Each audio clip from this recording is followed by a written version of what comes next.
having another bad day. He stood alone in a world that looked like total hell. It was his sixth life, and, yep, he failed again. Monsters and dragons were everywhere, the whole sky just full of chaos. Our MC wondered for a second if things would have been different if he'd just listened to that green dragon's advice, but then he told himself he had no regrets. He'd already lived through all this 6 times, so he knew that messing up and learning from it was just part of the deal. He remembered just a couple of minutes ago when those little dragons begged him to let them free. The green one said her friend killed herself because of our MC. So, is he satisfied now? But fuck no, this heartless protagonist just said all of this was because of them from the start, so he doesn't feel any guilt at all. He walked toward her and gave an ultimatum. They are the reason why everything turned this way. And now, he comes to face this reality again, grabbed his formless sword, yeah, a pretty insane weapon, and started chopping his way through the monsters, refusing to just give up.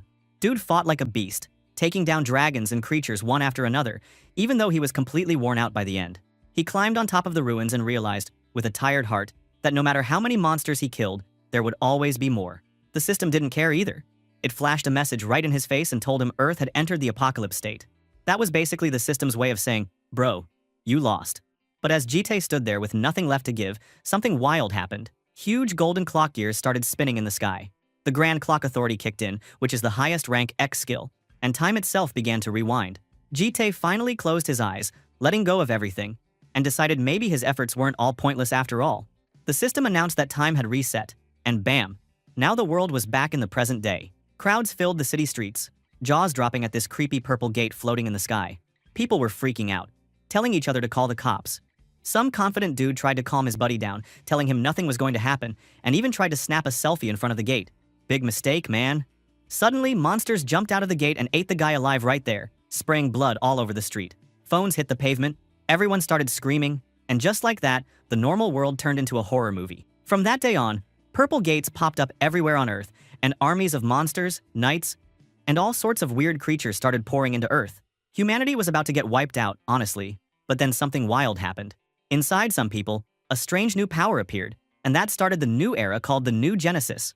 They began grabbing kids with special skills from all over the place and brought them to this floating island called Hateling for training. That place became the Global Academy City, Lair, and this was where Jite, on his 7th try, showed up again. Now, in a sketchy alley, a criminal with a knife grabbed a woman and screamed at the crowd to back off, swearing he would kill her. The police surrounded him, telling him to drop his weapon and give up. The guy lost it, yelling that his life was over anyway and he would take everyone down with him. But then, out of nowhere, our hero Jite showed up right behind the criminal and calmly told him that he should surrender, just like the police said. The criminal was shocked. Like, when did this guy appear behind him? He swung his knife, guessing Jite must be a cop too. Jite dodged him super smoothly and then just knocked him out with a single hit, telling him that he wasn't just a cop, he was the police. No lie, the poor guy hit the ground so hard, he passed out right there. He then looked at his own hand, kind of annoyed with himself, because he forgot to control his crazy strength while playing police officer. Dude really needed to chill. The same day, everyone was talking about what happened. A coworker explained how Ju Hoshik, the superhuman criminal, got trapped in the shops during a chase and ended up grabbing an innocent woman. But looking at the knocked out criminal, Jite's coworker just begs him not to use too much force, but our MC just acted like he didn't care at all. He looked around and realized he didn't recognize anyone. Truth was, he hadn't even bothered to show up to work since the first regression. The real reason he dropped his normal life was actually pretty sad: the death of the baby dragons. These little dragons came from another world called Ascalepa, just trying to have fun and make happy memories on Earth, but things went horribly wrong. Some lost their minds in wars, some couldn't handle all the hate from humans and just collapsed, and others even gave up on life after failing their missions. When they died, the adult dragons got furious and attacked humanity, leading to the world ending over and over. Even with all the insane power he gained from living so many lives, he had basically maxed out and couldn't get any stronger. Yet, he still couldn't fix things by himself. So now, he decided to try something totally different. As Jite got ready to leave, a policewoman stopped him and asked if he wanted to go out to dinner after work. She was pretty cute about it, but this heartless MC said no, since he had somewhere else to be. She asked where, and our boy just dropped a bomb, saying he was going to Europe. Scene change. Now he was in Florence, Italy. There was a green-haired girl in the park, laughing and playing with kids, making flower crowns like she didn't have a care in the world. Jite watched her from a distance, then walked up and greeted her. She turned around, super shocked, and Jite gave her a serious look, telling her she had to come with him. The girl used some magic power to understand what he said and greeted him back, a little unsure. She wanted to know why he was looking for her, and Jite just told her he had business with her. Confused, She asked if he knew who she really was, and he nodded. The girl then gave an awkward little laugh and tried to act cool, saying why she needed to come when she didn't know who Jite was. She claimed the only thing she really noticed was that he had massive power and definitely didn't belong here. Jite went quiet for a second. The girl looked at him with big, careful eyes and asked if he'd come to kill her. Our boy shook his head. He came with peace. That shocked her, so she nervously asked if this was a kidnapping. Well, Jite said it was pretty similar. The girl tried to make more jokes about what he wanted with dragons. Could he be one kind of pervert? But our boy just snapped and told her to quit messing around. He got serious and explained that he was here to protect her in this messed up world, but if she didn't listen, he'd have to get rough about it. He also mentioned how the Green Dragon clan's eyes could see things normal people couldn't, and he basically hoped she was smart enough to figure out he wasn't lying. The girl gave a little smile and asked if she would get nice treatment from him as long as she behaved. Jite said, sure. She said she understood there wasn't really another option, but she wanted him to treat her like a guest in return. She winked and stuck out her pinky finger, wanting him to promise. Jite saw the trembling hand and realized, yeah, she was definitely scared of him. Still, he agreed, and they made a pinky promise, which started their weird new partnership. Fast forward to the next morning, the girl peeked out from behind the door, drowning in an oversized shirt, and wondered if the boss was up yet. She shuffled into the living room and saw Jite just chilling there, surrounded by some creepy black mist. She called out to him, kind of worried. Jite, totally calm, told the shadows in front of him that nothing bad would happen as long as he followed his orders. Then, out of nowhere, the shadows turned into an exact copy of Jite. That shadow was his SS rank skill, the Grand Duke Shadow. The shadow bowed politely to his lord and walked right past the girl, who froze with wide eyes because that shadow was basically looked the 100% same with Jite. Jite then told her not to worry, saying it was just a clone going to work for him. Then he asked if she slept okay. She sat down next to him, realizing he was planning to stay and not go to work himself. He explained that the shadow clone was his ability, so technically, he was still working. He said he needed to stay by her side from now on. The girl laughed awkwardly and said she got the idea. Then she suggested having breakfast together, hoping it would help calm the mood. But he tried to say he didn't need to eat, yet she wouldn't take no for an answer. She said it was weird eating by herself when the man of the house just sat there doing nothing. So Jite asked if she was always so obsessed with eating food, pointing out that dragons didn't even need it to survive. The girl just smiled and swung her feet, saying it wasn't about needing food, it was about the fun and energy good meals bring. Suddenly, she jumped up and said this whole situation was lame, insisting they go shopping so she could show him what breakfast could really do. Jite tried to say he was fine, but she ignored him. Soon, they showed up at a huge S-Mart store. People stared at them because honestly the girl was gorgeous, and Jite looked like a total boss. Well, some girls said he is kinda handsome. Meanwhile, the green dragon hummed to herself, skipping down the aisles, while our boy followed with his usual poker face. He eventually noticed she was piling the cart like she was feeding an army and asked if this wasn't a little much for breakfast. The girl explained they needed to stock up because the kitchen was empty and they would need all this stuff for next time. She was super excited to get home and cook, but Jite had other plans. He said they should drop the groceries off and then go out to eat. Before she could get too happy, he told her there was something else they needed to do, which caught her off guard. She seemed a little bummed, but he insisted there were important things to take care of, and they had no time to waste. Next stop, a pretty shady-looking place. The girl looked around suspiciously until an old man with a metal eye showed up and teased Jite, asking if this was his girlfriend. Jite just threw out a cold threat, telling the guy to shut up and do his job unless he wanted to lose his other eye too. A little later, the girl came out holding a brand new ID card and looked like she just found treasure. She was amazed, saying this was her first ever ID. Jite was kind of shocked and asked how she even managed to live here without any ID or a bank account. The girl looked at her card and noticed her new name was Ubom. She wanted to know why he picked Bomb as her name, especially since he gave her his family name too. Jite pointed at the shop sign that said 4 Seasons and explained that since there were 4 dragons, he was naming them after the seasons. Bomb meant spring. She was the spring dragon. The girl beamed and said she loved it, thinking spring was all about life and happiness. She said her new name sounded beautiful. As they walked, she confessed she wasn't afraid of him anymore. But even though she said that, her eyes could still see the dark power around him, reminding her he was crazy dangerous. Still, she told him with a big grin that she didn't think he was a bad person. Jite wondered if she could really know that after just one day. The girl, as confident as ever, said her intuition was the best because she was a green dragon. Our boy suddenly noticed she was giving him a real, honest smile, something he'd never seen from the green dragon in any of his past lives. He didn't know whether this was a good or a bad thing, but hey, as they walked together, he thought maybe, just maybe, this new beginning was actually pretty nice. Meanwhile, somewhere in Africa, under the moon, this red-haired girl was standing over some poor guy she just wrecked. The dude kept bragging about how strong he was, but honestly, he didn't even last a minute. She stepped right on his face with her boot while he screamed. but she didn't care at all. She kicked him so hard that everything went quiet. Yeah, pretty sure she broke a bunch of his bones. Then she just laughed, looking down at his body and asking if he died because her hits were just that brutal. She was rocking a creepy skull mask and bragged that her body was packed with energy tonight. That was her 199th win and not a single loss, which she thought was hilarious. Now, she was only interested in who her next victim would be. The next day, the news was blowing up. Giant battles were going down in South Africa. Some crazy group called Varkata was dropping bombs.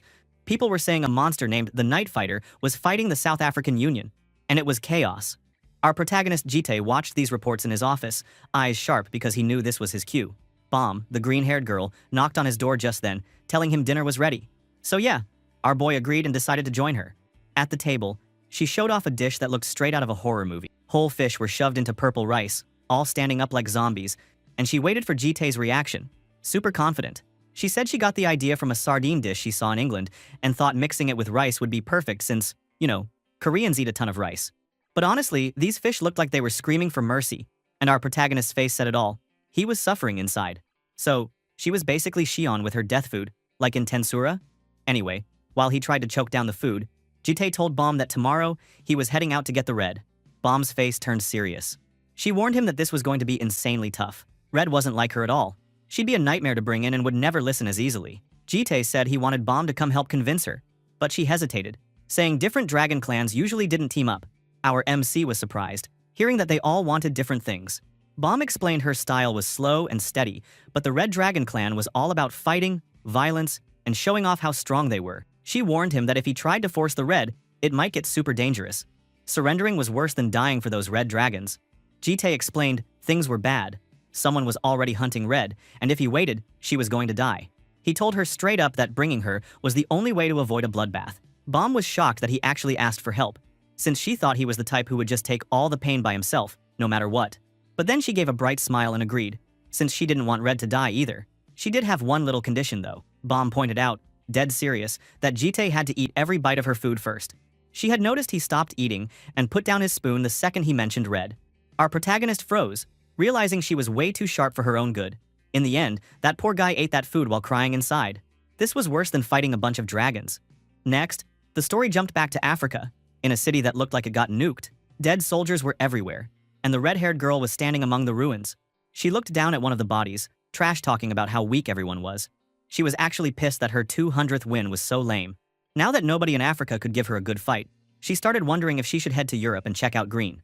Somewhere nearby, two terrified soldiers hid behind a wall, whispering like scared kids. They said the whole elite squad got wiped out by that one crazy girl.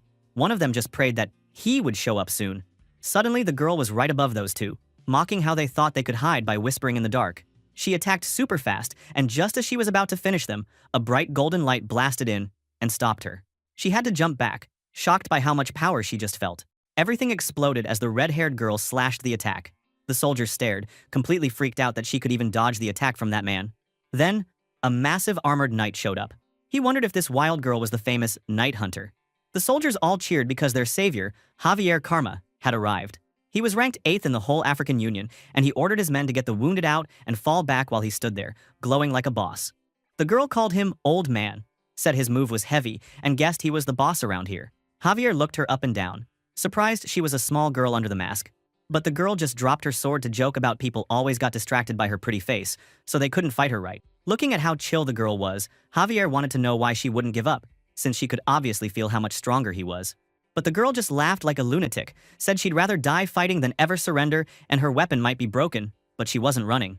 She turned up the speed and charged, launching punch after kick at his armor. Then, she spotted an opening and got super hyped. She went for a low blow, hoping to end things with one dirty move. But after she hit him, Javier didn't even flinch. He didn't move an inch. The look on the girl's face? Pure shock. Like, what the hell was this guy made of? Javier, that big armored knight, glared at Red and basically told her that she must have only fought weaklings before. He said her fights were just games until now, but he was not about to play along. His eyes started glowing gold, and he admitted she was talented, just not talented enough for him. Then, out of nowhere, he lifted his giant sword and went full beast mode, while the poor girl freaked out and barely dodged. Next thing you know, Javier dropped his skill, Blade of Raw Ignition. The red dragon girl saw the attack coming and realized, uh-oh, there was no way she could dodge this one. So she braced herself, and boom, a a huge blast of light slammed her straight into a rock wall, smashing everything in her way. Rocks went flying, dust everywhere, and it looked like she just got pancaked. Javier just stood there in the mess, thinking to himself that she was actually a monster. She strengthened her hand for a short time and blocked his attack, and now he was thinking he needed to hit even harder. When the dust started to clear, Javier looked at the destroyed wall and got worried. He wondered if the girl managed to escape. But here's what really happened.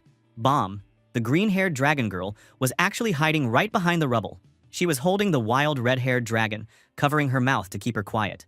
Red just stared at Bomb in total shock, wondering what the hell she was doing here. Bomb whispered that she came to save her after hearing she was in deep trouble. But Red wasn't having it. She said the green dragon couldn't even fight, so what was she going to do? Yet Bomb got serious and warned her that if she kept this up, she might actually die. Red just shoved her hand away, saying she was going to finish this fight, even if it killed her. So Bomb should just butt out.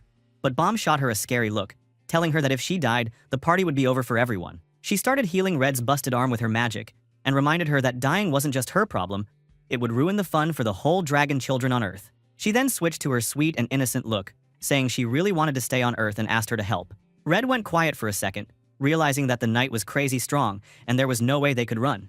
But Bomb said not to worry. The old man there would take care of it. Hearing that, Red was shocked that someone else was here too, and Bomb just smiled, saying she didn't come alone. At that moment, our boy Jite finally made his entrance onto the battlefield. Javier turned around, checking out this new guy, and trying to figure out who the hell he was. Jite stood there, all cool and calm, and said he was the red-haired girl's guardian. Javier laughed at that, acting like he didn't look like someone who could protect anyone. While this was going on, Red peeked out from behind the wall and asked if this was the man Bomb had told her about. Bomb quickly told her to stay hidden because things were about to get wild. There, Jite tried to chill everyone out, telling Javier that it was complicated and maybe they should just stop fighting now. But Javier wasn't having it. He said the red-haired girl had gone too far and he couldn't just let it slide. So Jite tried to explain she hadn't killed anyone, but that just made the knight angrier. He told him to stop playing with words. Jite kept trying to negotiate again, promising that the girl wouldn't show up here anymore and asking if Javier could just drop it.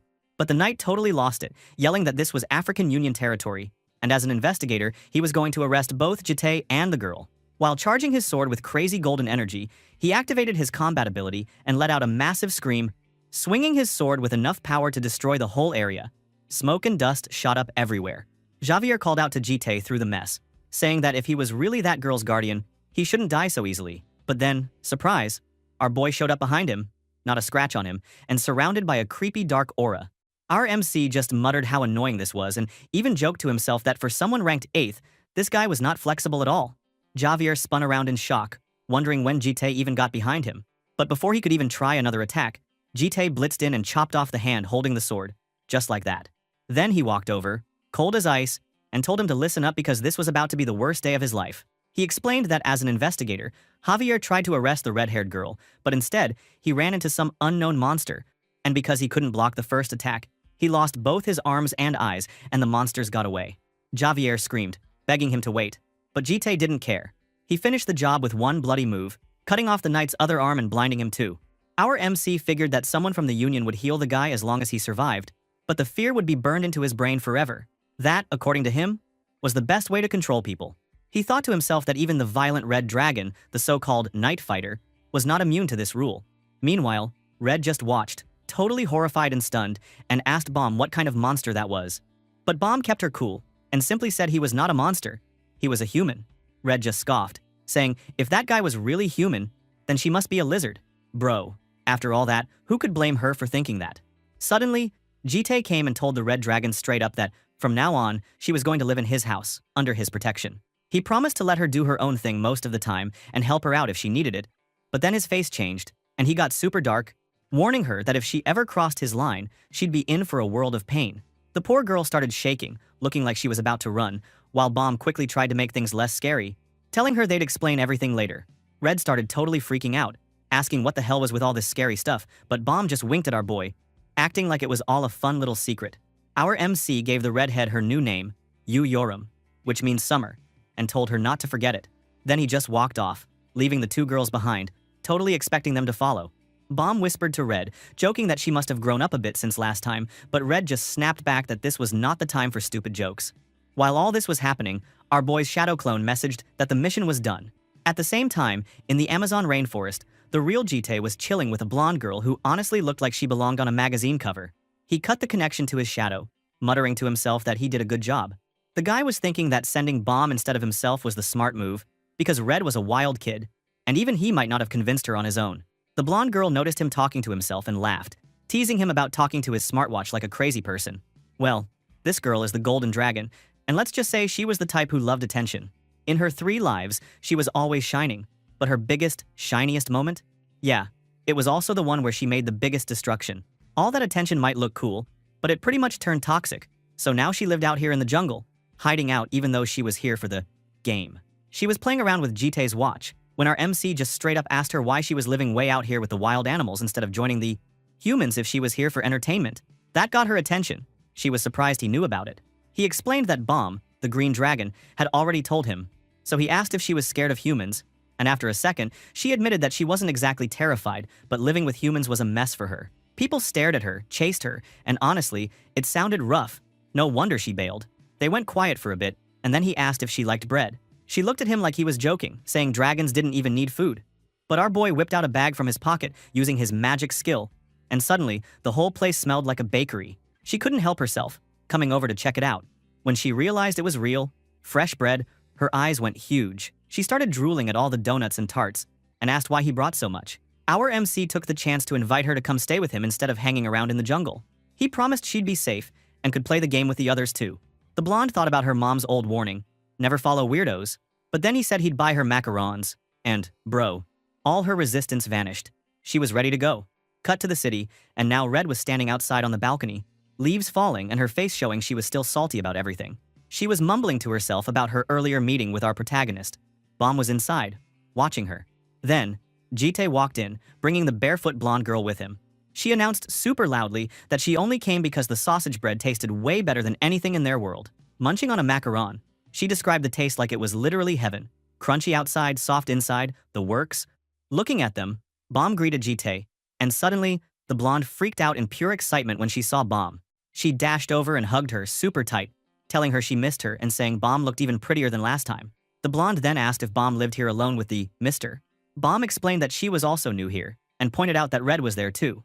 Meanwhile, our MC was talking to his shadow clone, thanking it for the hard work and telling it to go back. Red poked her head in with an angry look, and she and our boy had a silent stare-off before she turned away. The blonde immediately spotted Red, ran up, and shouted her name super happily, but then she wrinkled her nose because she smelled smoke, and started complaining that the Red Dragon clan always liked things that were bad for them. Red, not having any of it, slapped a hand over the blonde's mouth and yelled at her to shut up or else she'd rip her out by the roots. I mean, wow, she was still as violent as ever. Later, our MC sat down in the living room with all 3 of them and, not wasting any time, asked how old they really were. Bomb smiled and said she was 20. The blonde, all proud, said she was 10, and Bomb added that Yoram was 15. Yoram just sat there, bored, hand on her cheek, not caring about any of it. The blonde girl got all worked up, saying dragons grew up way faster than humans, and bragging about her body, saying no one needed to treat her like a little kid. Yoram even called her out, saying there was definitely something the blonde could brag about. You know. Switching topics, the blonde asked why everyone called Red as Yoram. Was that her fake name or something? Yoram just said she didn't know anything about it. Bomb then explained that their master gave them those names, and now her own name was Bomb. The blonde looked shocked and did not like it at all. She said it was weird for him to just hand out real names before they finished growing up, because names were supposed to be really important. She quickly figured out that the names matched the seasons, so she guessed her part would be Gayul, which means autumn. Our boy nodded and made it official, telling her that her new name was Yu Gayul. And our boy suddenly pointed straight at her necklace, telling her that when that little one is born, she'd have to name it Gyul, or winter. That really shocked her. How did he know about this necklace? So, he explained that he already knew the necklace was actually a blue dragon egg using some kind of shape-changing magic, and told her to take good care of it, since it would hatch soon. Gaul couldn't believe how much this human knew. She asked him, all curious, how he figured that out. But our MC wasn't in the mood to explain. He just shut her down, saying she didn't need to know. Then, just like that, our hero went back to being all serious and announced there was only one rule from now on. He told everyone they could have fun and enjoy life on Earth, but only if they didn't step outside the fence he set. Basically, that meant they couldn't disappear from his sight. Yoram, the redhead, was not loving it. She called him a dictator and rolled her eyes. Both of the other girls looked at her with awkward vibes. But Yoram didn't care and shot them a sharp look, asking if they had a problem with any of this. Bro, this red one is so spicy like chili. Anyway, in the end, the girls agreed. Playing nearby was fine. Bomb, always the cheerful one, suddenly got all excited and suggested they go out to get some ID cards and buy things they would need for their new life here. Gall was hyped, but Yoram just wondered out loud where the money would come from, joking that maybe robbing people would be fun.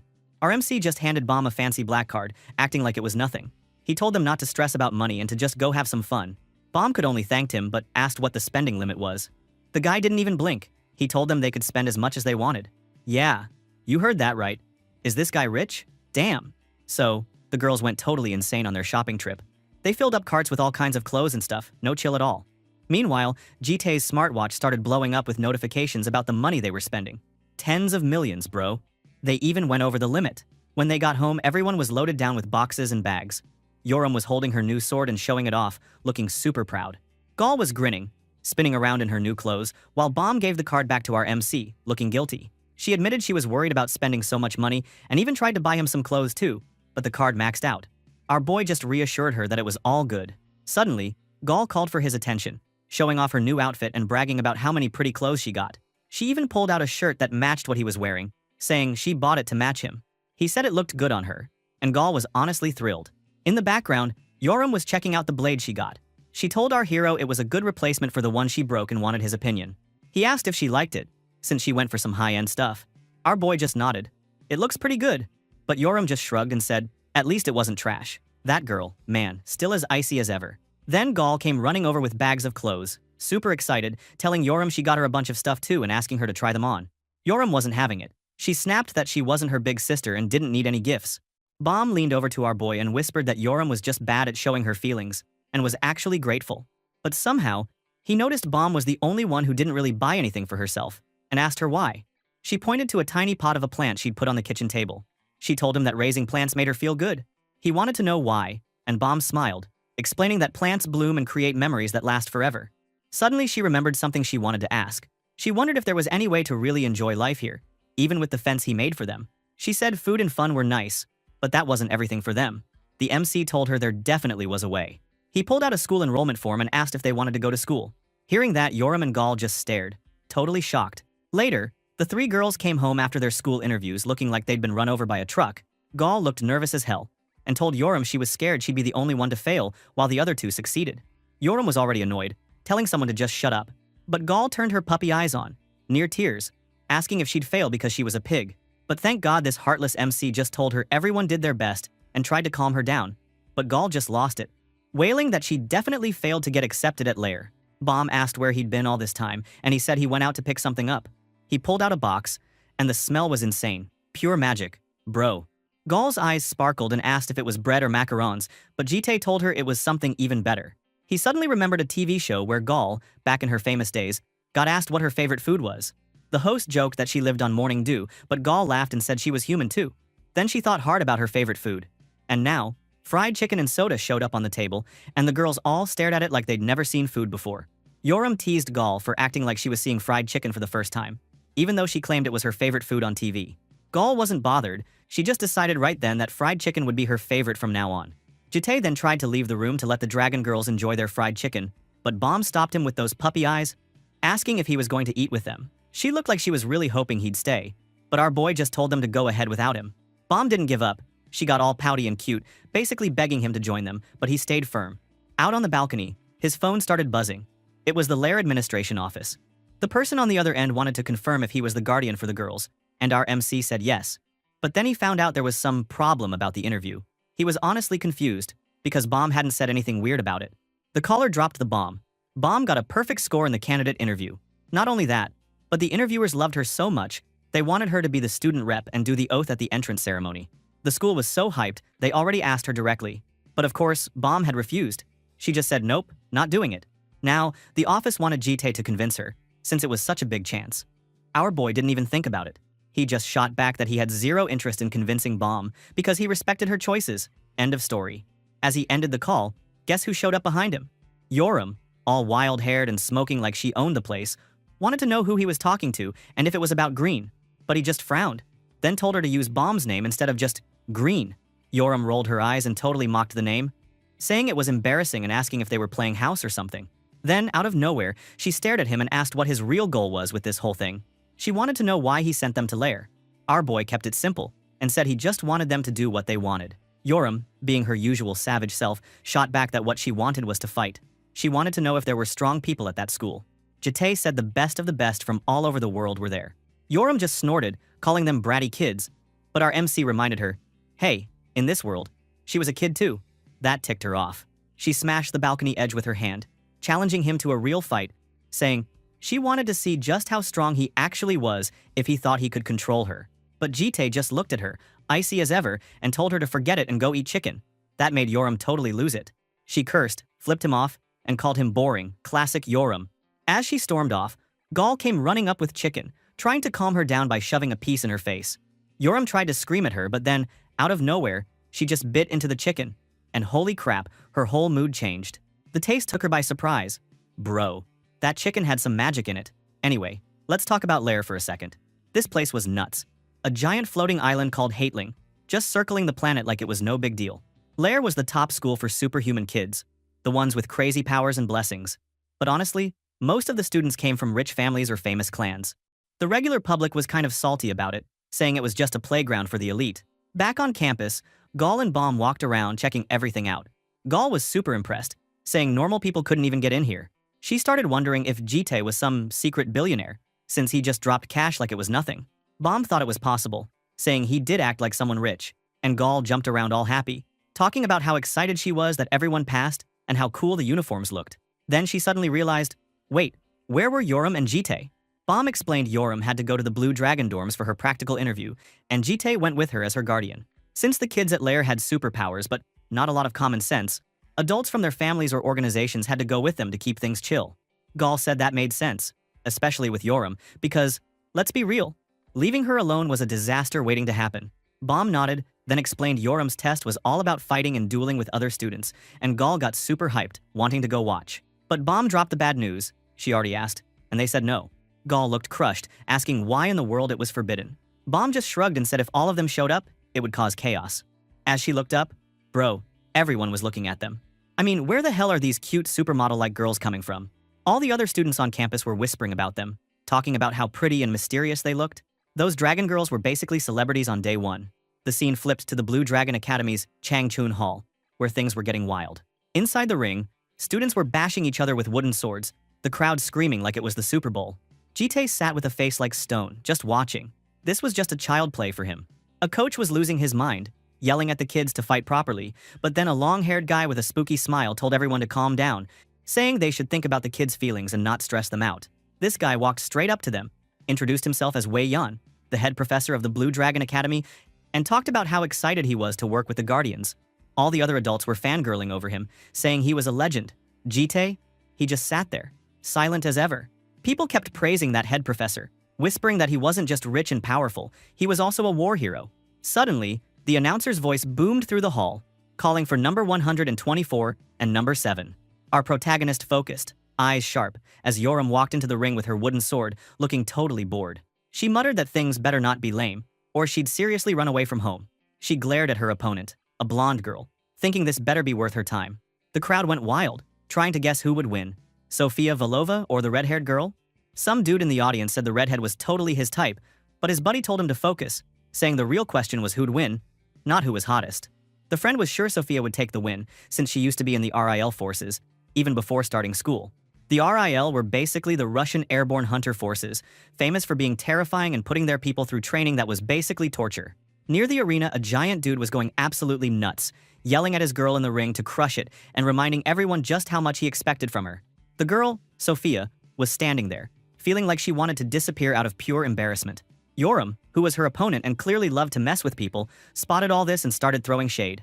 She said Sofia's dad seemed like he was losing it, and then cranked the sarcasm up, telling her maybe she should just quit and run back to daddy's arms. She even called her daddy's girl with a grin that would make you really want to slap her. And Sofia? Her whole face just switched. She glared at Yoram and said in the coldest way that she should shut her mouth right now. You could see the fire in her eyes, and she even warned her that if that red hair kept going, she wouldn't leave this place alive. But Yoram was loving it, bro. She just smiled that crazy smile, basically daring Sofia to try her luck. The crowd picked up on the tension, some of them saying that kind of look was classic for someone from the RIL, but even they admitted Yoram looked pretty tough herself. At this point, everybody got real serious, ready to throw down. The bell rang, and Sofia shot forward like a bullet. The two girls smashed into each other, and Yoram managed to block the first hit, tossing out a sly comment that Sophia's speed was not bad.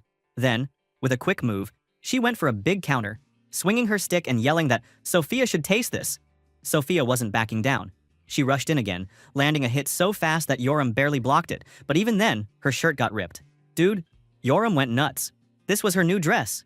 But Sophia didn't care. She just kept swinging, chasing Yoram around the ring with some serious close combat attacks. The crowd was probably loving it, all those hits and blocks echoing through the place. Sophia tried a low kick, but Yoram jumped up like some acrobat, pushed off the iron fence, and dropped down with her sword aimed straight for the enemy's head. Sophia threw her hands up to block, but the force of the hit sent tremors down her arms.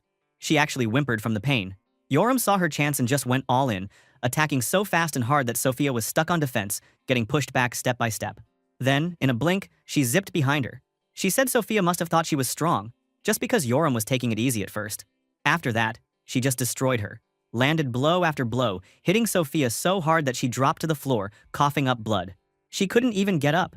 Yoram stood over her, sword at her face, and the ref called it victory for candidate number 124. Yoram laughed, saying, Sophia acted tough but turned out to be weak as hell. Hearing that, Sophia got so fucking angry. This red-headed lizard is so good at anger baiting people. Sophia's guardian ran down, yelling her name. The crowd started whispering, mocking how some so-called elite got beaten so badly, while others commented on how she'd been crushed, even though she looked strong at first. People were in awe of Yoram, saying she hadn't even gotten scratched and was just playing around with Sophia. The insults kept coming, with some folks saying Sophia must have only gotten in because she looked pretty, not for her fighting skills. Meanwhile, a nurse rushed over and started healing Sophia with some glowing green magic. Sophia just sat there, head down, hair covering her face, while people called her a glass cannon, strong-looking but breaks easy. The nurse told the guardian that Sophia's arms were broken and would need time to heal. Sophia was shaking and telling her guardian she was fine and could keep going. The guardian tried to comfort her, putting on a sad smile and saying she did her best. But her skills just weren't enough against someone like that. He said he wasn't disappointed, and maybe this defeat would actually help her get stronger in the future. The guy even got all philosophical about it, saying everyone grows from losing sometimes.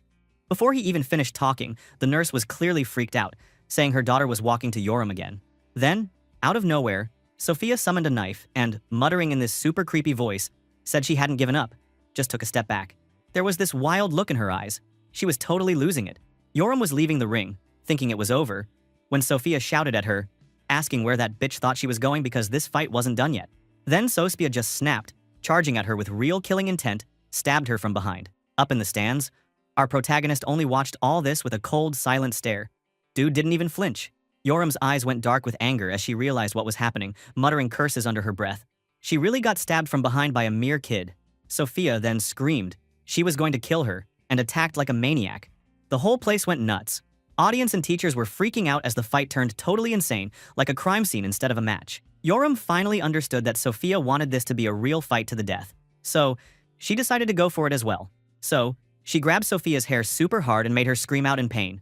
Yoram was not playing around now. She then smashed her fist straight into that bitch face. She didn't stop there either. She just kept punching and punching, not caring at all, even while blood was flying everywhere. The students watching could not believe it. Some of them were probably thinking, what the hell? Why isn't anyone stopping this? Then Yoram finished it off with a massive hit that knocked Sophia out cold, her face a total mess and blood everywhere. She was breathing heavy but still looked at Sophia's body and said it was not over yet. She picked up the knife. Sophia dropped and walked over, her eyes burning like she wanted revenge, telling everyone she was going to pay her back double. But just as Yoram was about to do something crazy, Sophia's dad jumped in and grabbed her hand, yelling that she needed to stop because she had done enough already. Wei Yan, the big deal teacher, wasn't waiting around either. He shouted for the mages to start some cross-space spell and told everyone to pause the whole test. Suddenly, blue light shone out everywhere, and the magic started to lock everyone inside it. Yoram was not happy about it. She screamed, asking why she was getting yelled at when Sophia stabbed her first. Anyway, she argued that with Sophia's dad's strength, he could have stopped his daughter without hurting anybody. Well, that makes sense. Wei Yan somehow tried to cool things down and told the big guy to take care of his daughter first. Then he turned to Yoram, smiling calmly, and told her his assistant had gone to get her guardian, so she should just wait and get treatment for now. Yoram snapped back, saying she wasn't going to stay quiet since she was still mad as hell. Wei Yan lowered his voice and said he saw everything.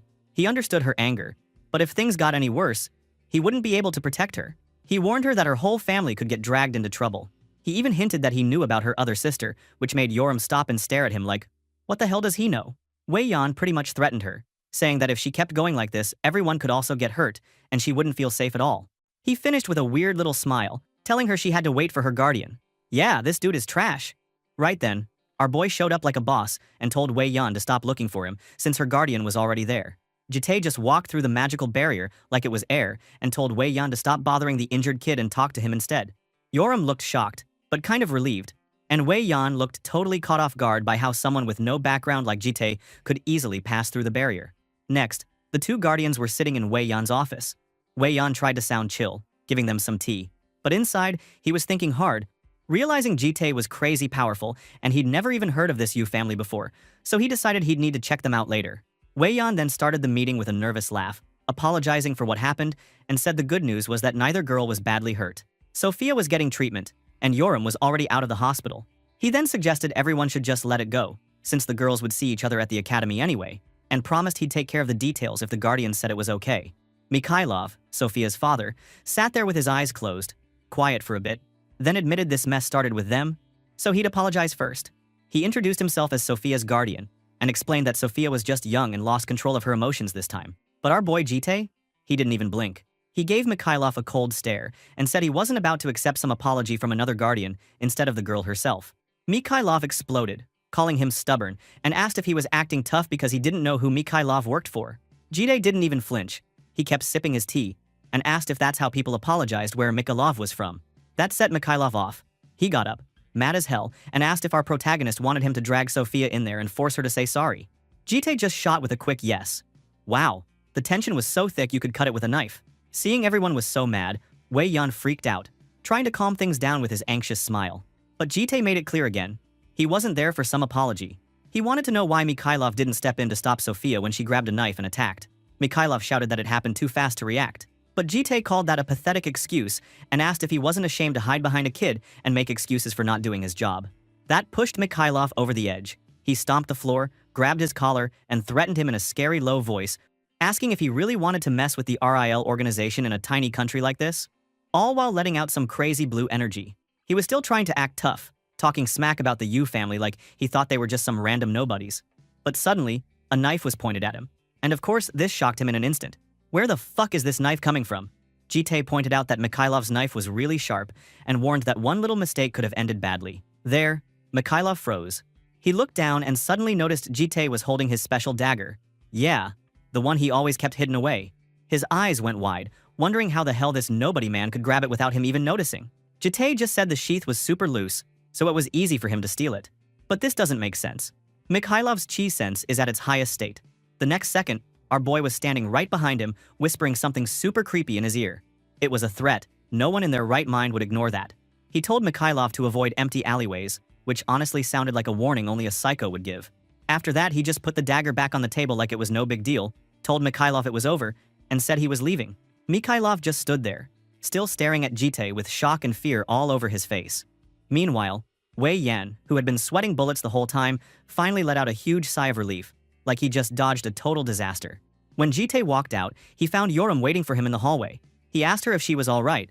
Yoram didn't even flinch. She said it was just a scratch and bragged about how tough the Red Dragon clan was. That's classic Yoram, right? Our boy only nodded and told her that was good, but then her mood changed fast. She stopped, looked at him with a pout, and quietly asked if he thought she messed up too. She admitted she felt like this whole mess started because of her. She was angry and felt bad, but she figured maybe she should have acted more mature, like a grown-up instead of a hothead. But our MC wasn't having it. He cut her off with a serious face and said she actually did fine, which really surprised her. Then, in his usual cold style, he gave her some wild advice. If this ever happened again, she should just finish her fight somewhere nobody could see her. Bro, that was pretty dark, but Yoram loved it. She grinned like a little devil and teased him, reminding him he'd better not regret saying that. Jite, cool as always, said he wouldn't. Out of nowhere, he told her to go start packing when they got home. Yoram asked where they were even going. So, he told her they were moving into the Lair Academy dorms. Yoram just rolled her eyes and joked about how Gal, the tiny yellow chick, was probably way too excited about this. Then, someone called out for Jite. Both of them turned around and saw Wei Yan coming up with his usual creepy smile, asking if he could talk to them again. Jite said he thought they were already done, but Wei Yan insisted he had something important to say, something that also involved Yoram. Yoram groaned, stuck her finger in her ear, and complained about getting scolded even more, but Wei Yan said this time he was offering her a good deal. He went for it and asked her if she wanted to be the freshman representative at Blue Dragon Academy. He made it sound like a dream. Tons of scholarship money, rare magic items, tons of media attention, the whole deal. Our boy, not trusting this guy for a second, asked if Wei Yan even had the power to offer something like that on his own. But Wei Yan just grinned and said he was super close with the vice principal, Ma Namyun. The second Jitae heard that, his face went blank and dark, so you knew something was up. Turns out, inside his head, our MC was thinking about some heavy stuff. Both Wei Yan and Ma Namjoon were demonic humans. Contrary to superhumans who take on blessings, they instead take on void. These were humans who basically gave up their humanity for power, going full rage monster and just wanting to destroy people. They were the reason the world had so many problems, and Jitae had lost some really important things because of them in his first and second lives. Honestly, he wanted to beat Wei Yan to death every time he saw him, but he forced himself to stay patient. He decided that Wei Yan needed to suffer a lot more before death. Anyway, he then told him that the only opinion that mattered was the person involved. He was just Yoram's guardian, after all. Wei Yan agreed, laughing and saying it was all up to Yoram in the end. He looked right at her and started hyping up the offer, talking about how the school was changing and how he wanted her to be the leader at the big year-end event. He even held her hand and asked her to help him shape the future. But Yoram? She was ice cold. She told him straight up nope, she didn't want the job. Wei Yan just stared at her, thinking maybe he didn't hear her right. But she repeated it totally stone-faced. He heard her perfectly. Then she turned to Jitae and said they should just go home and pack. Wei Yan started losing it. He wanted to know why she even bothered coming to the test if she was going to say no. Yoram shrugged and said she was bored in her room and just wanted to start a fight for fun. You could see the veins popping on Wei Yan's face. The dude was about to blow his head. He tried one more thing, pointed out the window at a huge crowd of reporters waiting to hear his side of the story about the stabbing. Then he threatened her, saying her life at Lair depended on whatever he said next, so she better think about it. Yoram just turned her back on him, said she wasn't doing it, and walked away like a boss. Wei Yan shot her the nastiest look ever, muttering that he hoped she didn't regret this choice. Man, our girl Yoram didn't even blink. She just left him standing there, totally wrecked. That's how you keep things interesting. Anyway, when they stepped out of the building, it didn't take long for Yoram to get spotted. The second she showed her face, a pack of journalists rushed over like hungry wolves, all of them shoving mics and cameras in her way. Flashes went off everywhere. One reporter started grilling her about the Sofia Volova stabbing that happened 2 hours ago, demanding a comment. Another reporter waved a recorder and tried to get spicy, saying the whole country was buzzing about the video and asking if Yoram did all this just to get famous and bring back her family's name. They kept poking, wanting to know why she even bothered applying to Blue Dragon Academy or what her plan was there.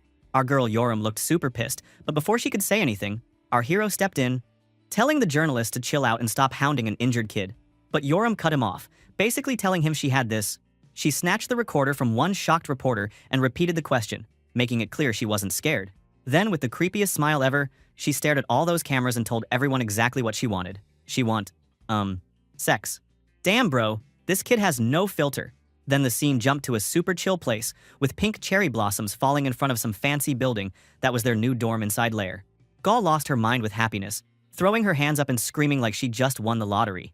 The girls walked into this huge living room, and she couldn't believe how big and nice the place was.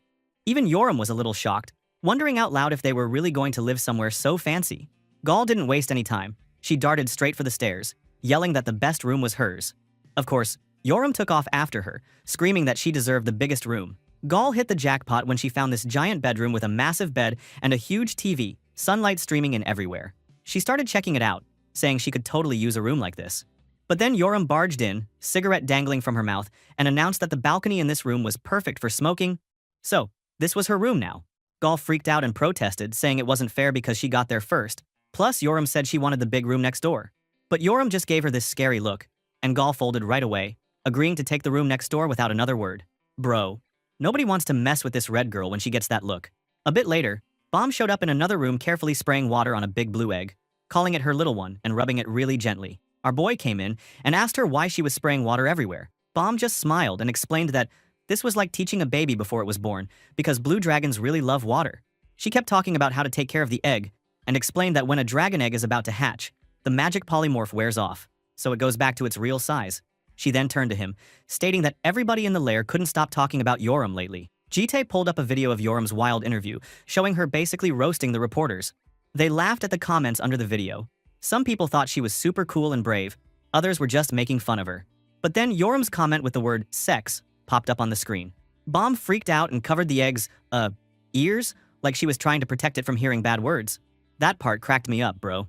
Anyway, the girls all hung out in the living room, and Yoram, stretched out on the sofa with her usual cold attitude, started complaining about how people were making a big deal over the word, even though everyone is born because of it. Gal, looking totally lost, asked what sex even was. Yoram looked at her with a sly grin and asked if she really wanted to know. Then she got this evil smile and said it was time for some sex education.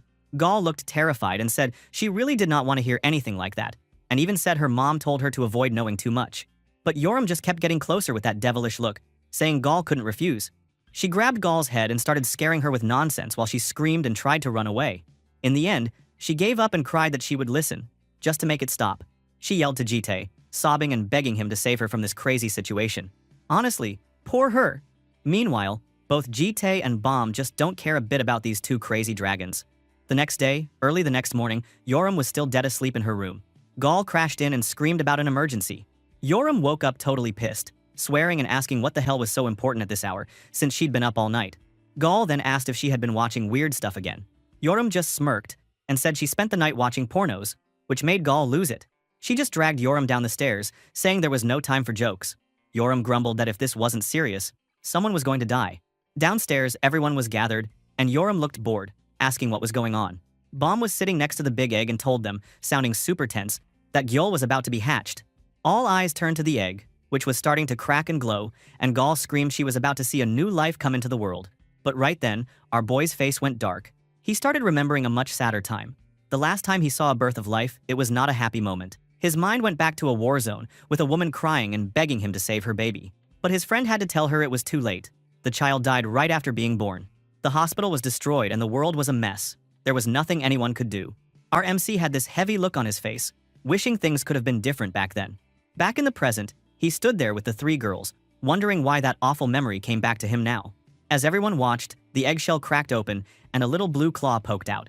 A baby dragon's head popped up, eyes big and innocent. Bro, this dragon is so fucking cute. Damn. Bomb looked so happy and congratulated the new baby on her hatching. Gal's eyes were shining. They were about to explode with happiness. The little dragon cutely rubbed her own eye. She was Gyul, which means winter. Bomb then cleaned her up with a towel, and Jide asked if she learned that from somewhere. Well, Bomb said her mom used to do it for her. Well, except her mom licked her back then. She asked him if he wanted to hold the baby dragon, but he just quietly refused. Gal jumped up, super excited, and begged to hold the little one.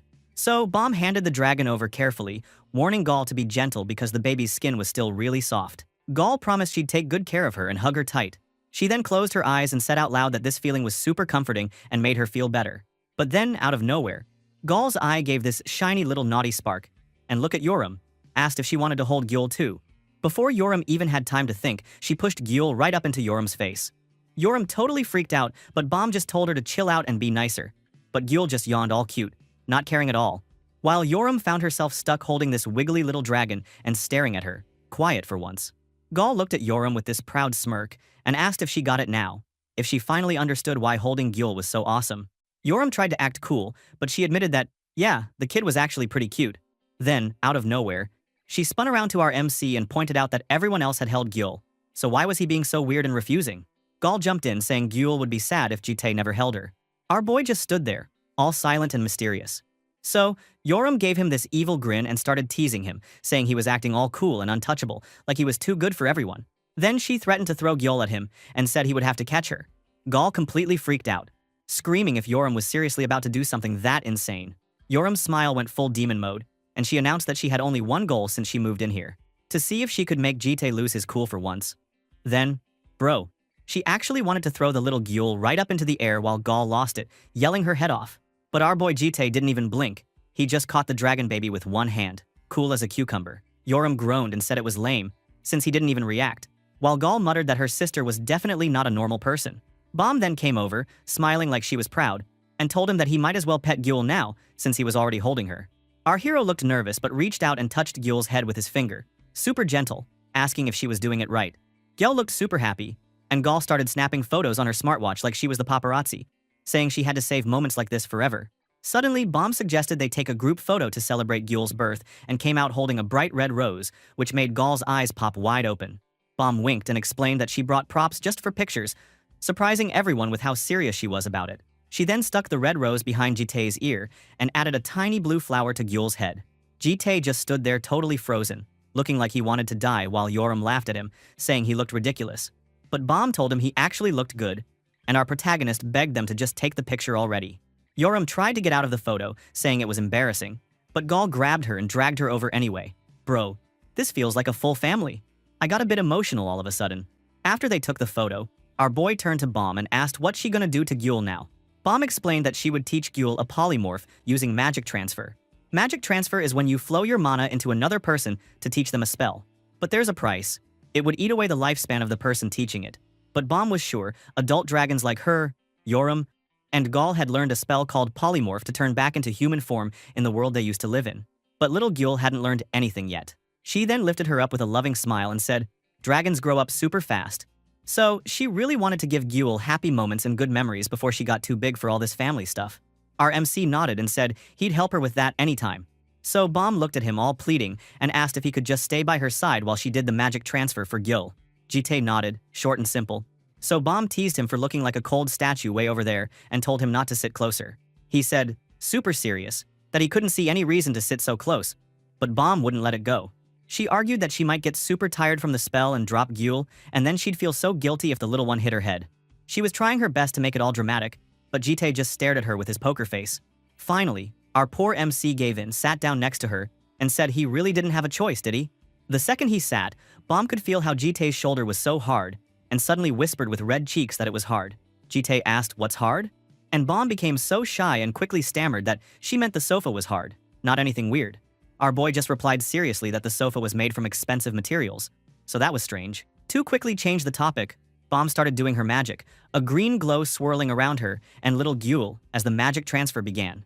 She said she would begin the magic transfer now. Alright? So a few days went by after that whole magic transfer thing, and our girl Bomb was totally wiped out. Seriously, she was lying on the sofa like a fried fish, steam basically coming off her, and weakly saying she finally finished. Our boy, the MC, stood over her and praised her for all her hard work, and Bomb just said thanks. She tried to get up, but man, she was too tired, and walked like a zombie. She told our boy to make sure to feed little Gyul and burp her while she took a nap. Bomb also reminded him to wake her up if anything wild happened. But then, whoops, she almost passed out from being so tired. Lucky for her, our MC was ready and caught her before she could hit the floor, holding her up like it was nothing. He told her calmly that he would carry her to her room, and Bomb's face went red like a tomato. She got super flustered, not knowing where to look. Our boy just picked her up, princess style, and Bomb admitted, all shy, that it was kinda embarrassing to be carried like this. He just looked at her and teased that she still had energy to joke around. Bomb let out a tired little laugh and asked if she was heavy, maybe fishing for a compliment. Our guy, without missing a beat, told her she was light. Bomb seemed super touched that he could actually say something so nice. He put her down in bed, tucked her in, and before long Bomb was out cold, totally deep asleep. Our MC left the room real quiet and closed the door. But as soon as he stepped out, he noticed some weird blue mana ripples coming from the living room. Yeah, that sounded like trouble. He went to check and saw this crazy bright blue light filling the room. When the light died down, there was a little girl with long blue hair sitting on the sofa, staring at her hands like she had never seen them before. Jite just stood there for a second, then tried his best to welcome her. But you could tell he was a bit nervous too. Well, that was definitely a new problem for him. Right after that, the scene switched to the Lair District Police Station. Some cops were hanging around, talking about how our MC had been a total legend lately. Apparently, he caught a bunch of criminals by himself in just a few days. Stuff the supernatural crime team had been struggling with for months. One of his coworkers came up to him, super hyped, offering to treat him to a fancy meal because he was now the pride of the station. The girl cops dude jumped in, laughing, and said the man just wanted to use the company card anyway. The old cops tried to save face by saying he meant he'd pay for the second round. Whatever. But our MC? He just shook his head and turned them down, saying he had work to do. His coworker was low-key annoyed, waving his gold card around, probably feeling rejected. The group followed our boy outside, whispering about how he'd been leaving right on time every day. They started getting suspicious, thinking maybe he had a secret girlfriend. He shot them down with that stone-cold face of his. Zero emotion. As he walked away, one of them shouted that he trusted him and knew there was no girlfriend. Bro, I think the girl fell in love with him. After work, our MC was heading home. But plot twist, that wasn't even him at the station. The one working there was actually the Archduke of Shadow, a special skill Jite stole from some demon duke he'd killed in the past. This shadow copy was like his own clone, running errands while the real MC did his thing. The shadow copy walked toward a park and spotted his boss. It went up to him, super respectful, calling him master, and confirming it was here because he'd been summoned. Then the shadow noticed something odd. Our MC was holding a little girl. Jite explained, all chill, that this was Gyul, and she'd just gotten a haircut and now could turn into her human form. A lady passing by saw them and smiled, saying the kid looked super cute and was so quiet, and that the two of them looked good together as a family. The shadow copy, hoping to be helpful, offered to carry Gyul instead if our MC felt awkward. But suddenly, Gyul shot the shadow a death glare, looking at it like she wanted to fight. The shadow got totally freaked out. Jite refused the help and set Gyul gently on the ground, saying she could walk on her own, while the shadow just stared at her, probably reconsidering its life choices. The shadow asked why his boss was out here with Gyul anyway, and why Bom, Yoram, or Gyul weren't babysitting instead. Jite explained that Bom was stuck in bed with a fever from the magic transfer, and as for the other two, well, he remembered the chaos. Gyul wanted to go shopping with her sister and wouldn't shut up, while Yoram was just sitting around smoking, refusing to talk to anybody. Our boy was like, yeah, these two are not ready for responsibility yet. The shadow nodded, finally understanding. Then our protagonist asked what was up, the real reason the shadow wanted to talk.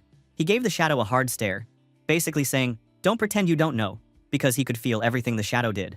The shadow looked away, nervous, explaining that it wasn't complaining or anything, but it was kind of confused about its new life. All its other masters just made it do serious stuff, killing, conquering, scaring people. But now, it was just living a normal, boring life, which was kind of hard for a monster like it to get used to. The shadow apologized if it sounded disrespectful. Our MC reassured it, saying, hey, it was normal to think about this kind of stuff, since it was a real being that had desire. He promised that a bigger mission was coming, but for now, he ordered the shadow to just keep acting normal at work and blend in. Before heading out, he told the shadow that the other cops were bummed about getting rejected and ordered it to go out for drinks with them, since it'd be leaving soon anyway. The shadow bowed super respectfully, promised to do it, and went off to follow orders. After the shadows were gone, Jite spotted a mother and her kid looking super happy. The kid was all smiles, hugging her new doll and telling her mom she was the best.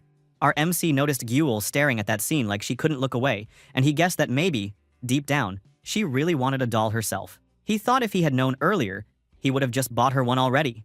The poor girl just kept staring, so hard that even he could feel what she wanted without her saying a word. So, our boy asked if she wanted a doll. Gyul's eyes went wide, like he just read her mind or something. Instead of just going to a store, our MC reached up and opened some kind of dark slice in the air. Yeah, just a casual portal, and pulled out a big blue teddy bear. He told her it was a bit different from the one the other kid had, but hey, close enough. Gyul took the bear. And man, it was almost as big as she was. Her cheeks went all red, and you could tell she was both shy and super happy, just looking at that teddy. He asked her if she liked it, probably expecting her to give a little nod or a hug.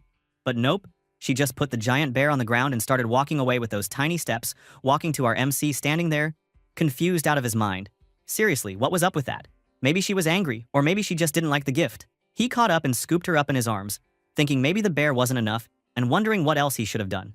He told her he didn't have any more gifts, but she just reached out and gently touched his cheek, then rested her forehead against his. Our MC was totally thrown off by this. Why was she acting like that? He started wondering if maybe Gyul thought magic transference was the same as showing affection. Maybe she was just trying to say she liked him or something. But his mind started drifting to all the dark stuff. Wars, blood, the times he fought monsters and dragons, all the violence from his past lives. Those memories were rough, but then he snapped back to the moment and met Gyul's innocent eyes. That look from her made him calm right down, and he actually smiled for once. The baby smiled back, and the two of them just walked together under the sunset, holding hands like a real family, with her dragging her huge teddy behind her. It was kind of adorable, not gonna lie. But then our boy stopped suddenly, letting out a breath like he just sensed someone nearby. Out of nowhere, Gyul popped up, waving and running over to them. She was super hyped, gave Gyul a big hug, and told the MC she'd just been to the shopping district. She touched her head with the little girl and hinted that Gyul was really happy and liked him because she'd just gotten a doll. Our MC looked shocked and asked Gyul if she could read Gyul's mind. Gyul laughed and explained that dragons could send feelings and thoughts, not just magic, just by touching skin. She said touching foreheads was the best way to do it. That made our MC realize Gyul's little forehead move was her way of showing her feelings. Dude had no idea. Gyul teased him about not knowing everything, which, honestly, he kinda deserved. Then he noticed she was carrying a huge bag and asked her about it. She grinned and pulled out a brand new guitar, saying she got it so she could share her feelings without needing to touch anyone. She struck a pose, asking if she looked like a real singer, and then started jamming and singing right there in the street. She promised she was going to work super hard at this. While she played, Jide got lost in more old memories. He remembered a guitar on the floor, medical gear and syringes, and Gyul sitting there totally wrecked, blood on her hands and empty bottles everywhere. Yeah, that was a bad memory. He looked at her now, pressing the strings even though her fingers were hurt. Smoke actually rising from her fingertips. Yeah, This was too exaggerated. Anyway, he saw her hand trembling and told her not to overdo it, that she should take it easy. Gayul stared at him, surprised he was worried. She asked why, but he just told her to slow down as he started walking away with Gyul. Gayul said she really wanted to do her best, but our MC switched the topic and asked if Bomb had woken up yet. She shook her head, looking kind of sad, and said Bomb was still sleeping with a fever because she'd pushed herself with all that magic. He then asked about Yoram, and she thought for a second, saying Yoram hadn't left her room all day. She was binge-watching dramas and totally addicted. Our boy actually saw that as a good thing.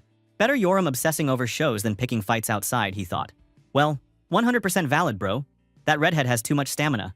When they got home, Jite told Gayul to wash her hands, and Gayul agreed, taking her along. Just as Gayul was wondering if Bomb was awake yet, stuff got real. Out of nowhere, our MC slammed his hand down on her shoulder, his whole vibe changing in an instant. He got super serious and ordered Gayul to grab Gayul and go to their room, telling her not to come out until he said so. Gayul was freaked out by how intense he sounded and asked what was happening, but he just repeated, "Go, now." She got scared, nodded fast, and pulled Gayul away to the room. Our MC walked over and slowly opened Bomb's door. His face went dark the second he saw inside. The room was packed with knights in full armor, their eyes glowing in the shadows, all standing around the bed where Bomb was sleeping. One of them turned and asked our MC, in a cold voice, if he was the one who did this to the Green Dragon. These were no regular guys. These were the guardians, knights, and slaves that dragons used as their own personal bodyguards, monsters or humans trapped by crazy strong magic and made to serve the dragons for life. Some of them were even super elite, only protecting the baby dragons when they ventured out for fun. Right away, he figured the knight must have used some sleep magic on her. But before he could even say anything, this armored dude stomped the floor and stormed over, demanding to know what our MC had done to the Green Dragon. Now, Jite wasn't about to just take that. He fired right back, scolding the knight for not introducing himself when barging into someone else's home. Like, manners, bro? Ever heard of them? But the knight just started acting all high and mighty, saying that asking questions was only for the strong, and that our MC was way out of his league. Then, just to flex, the guy let out this insane dark energy called Black Heart, making the vibe in the room go from tense to straight up terrifying. The knight basically declared he was the only one allowed to ask questions here, calling our boy a lowly human. Yikes. You're gonna die soon. But somehow, Jite was cool as ice. The knight gave one last warning, still demanding to know what happened to the green. Instead of getting rattled, our MC chilled out a little and just told him the truth. A blue dragon had been born, and the green was wiped out from teaching the baby dragon how to use polymorph and doing a magic transfer. That only made the knight glare even harder. He wanted to know who the heck our MC thought he was, standing there like a boss. But Jite just answered all calm and confident, saying he was their guardian. The knight actually laughed at that, like he couldn't believe a regular human would even think of protecting dragons. He mocked our boy, asking if he even understood who these dragons really were. But Jite just gave him a sharp look and said he knew exactly what kind of beings they were, and that's why he had a question for the knights. Then our boy dropped the bomb. He asked why they showed up so early, since they were supposed to be scattered far away in some dimensional rift. The knights were totally stunned, looking at each other like, how did this random human know about that? Their leader realized something was way off, because this dude knew way more than he should. The leader tried to play it cool, saying they were the guardians of the children and keepers of history. He admitted our MC had taken care of the dragons for them, but then said he didn't trust him one bit, hinting that letting him live could be a problem. Yeah, you guys are done. Our boy just suggested they talk it out, but the knight wasn't having it. He swung his huge sword from above, saying he'd make it quick so Jite wouldn't even feel pain. But here's where it got insane. There was a huge boom and purple energy everywhere, but our MC didn't even flinch. The leader's big fancy sword, called Horse Sword, got blocked like it was nothing, because Jite pulled out his own SS rank formless sword. Then, bam, lightning fast. Our boy cut off the leader's hand like it was no big deal. The leader hit the ground, screaming in pain, and one of the other knights called him a loser for falling for such a simple move. The rest of the knights lost it, shouting they'd take the MC down, and charged in with swords and spears from every direction. But they didn't stand a chance. Suddenly, the leader started stammering. Realizing this, human was way scarier than he thought. Next thing they knew, the knights were flying through the air like broken toys, their armor and weapons smashed to bits. When the dust settled, our MC was just standing there in the wreckage, looking like a total boss, surrounded by what used to be a squad of so-called guardians. The leader, still on the floor, looked up at our MC, shaking with fear. In his head, he admitted he should have trusted his gut. No normal human could do any of this. He realized too late that Jite was on a whole different level, basically calling him an untouchable monster. Our boy stared down at him with those dark, scary eyes and started walking over. He reminded the knight that he'd wanted to talk in the first place. The leader, trembling, asked if this world was under Jite's rule now, but our MC cut him off fast, telling him to just answer the question. How did the knights even get here? Since there was supposed to be a dimensional issue, the leader finally gave in. He explained that there was a dimensional distortion. Their master tried to open a dimensional gate from the nest to this world, but something went wrong and they all got kicked out randomly. Our MC asked him to explain exactly what that distortion was. The knight said he didn't know every detail, but remembered their master once mentioned something called the Horizon of Providence. He said this distortion was a side effect from the power of that horizon, like space itself was twisting around it. Now, this was news to our MC. In all his past lives, he'd never heard of the Horizon of Providence. He started thinking something was off. This time regression was full of weird surprises. He even realized this was the first time a guardian ever came looking for the green dragon right away. So, he pressed him again, asking what the Horizon of Providence had to do with their arrival. Did it help them show up here? The knight said yes. A will beyond the Horizon of Providence was what guided them. That really caught our MC's attention. The knight said he felt this will, leading him through the dimensional mess, telling him exactly where to go to find the baby dragons. Our MC didn't trust any of this, so he decided to check for himself. He reached out and grabbed the knight's helmet, saying he needed to confirm something, and told the knight to look him in the eyes. Then, our MC turned on his SS rank Eyes of Balance, one of those crazy powers he stole from a demon archduke.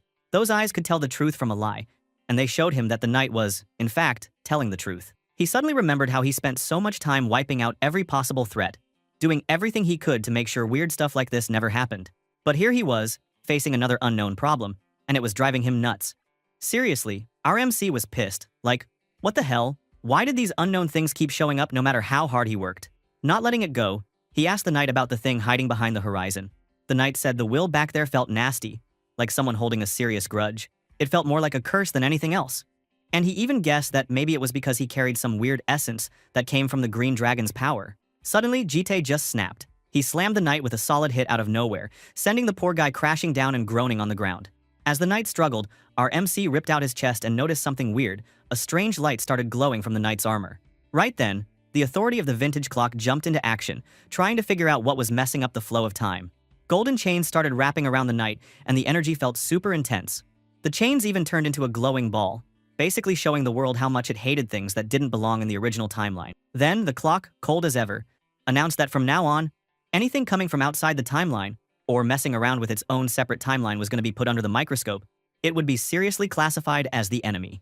Our MC looked down at the glowing hourglass that had showed up in his hand. He realized the clock, his big powerful tool for turning back time, was suddenly starting to do things on its own. For all his life, the only time this EX skill activated was when he regressed. But for now, this skill suddenly activated again. He couldn't do anything about it, so he decided to just wait it out as the clock faded away.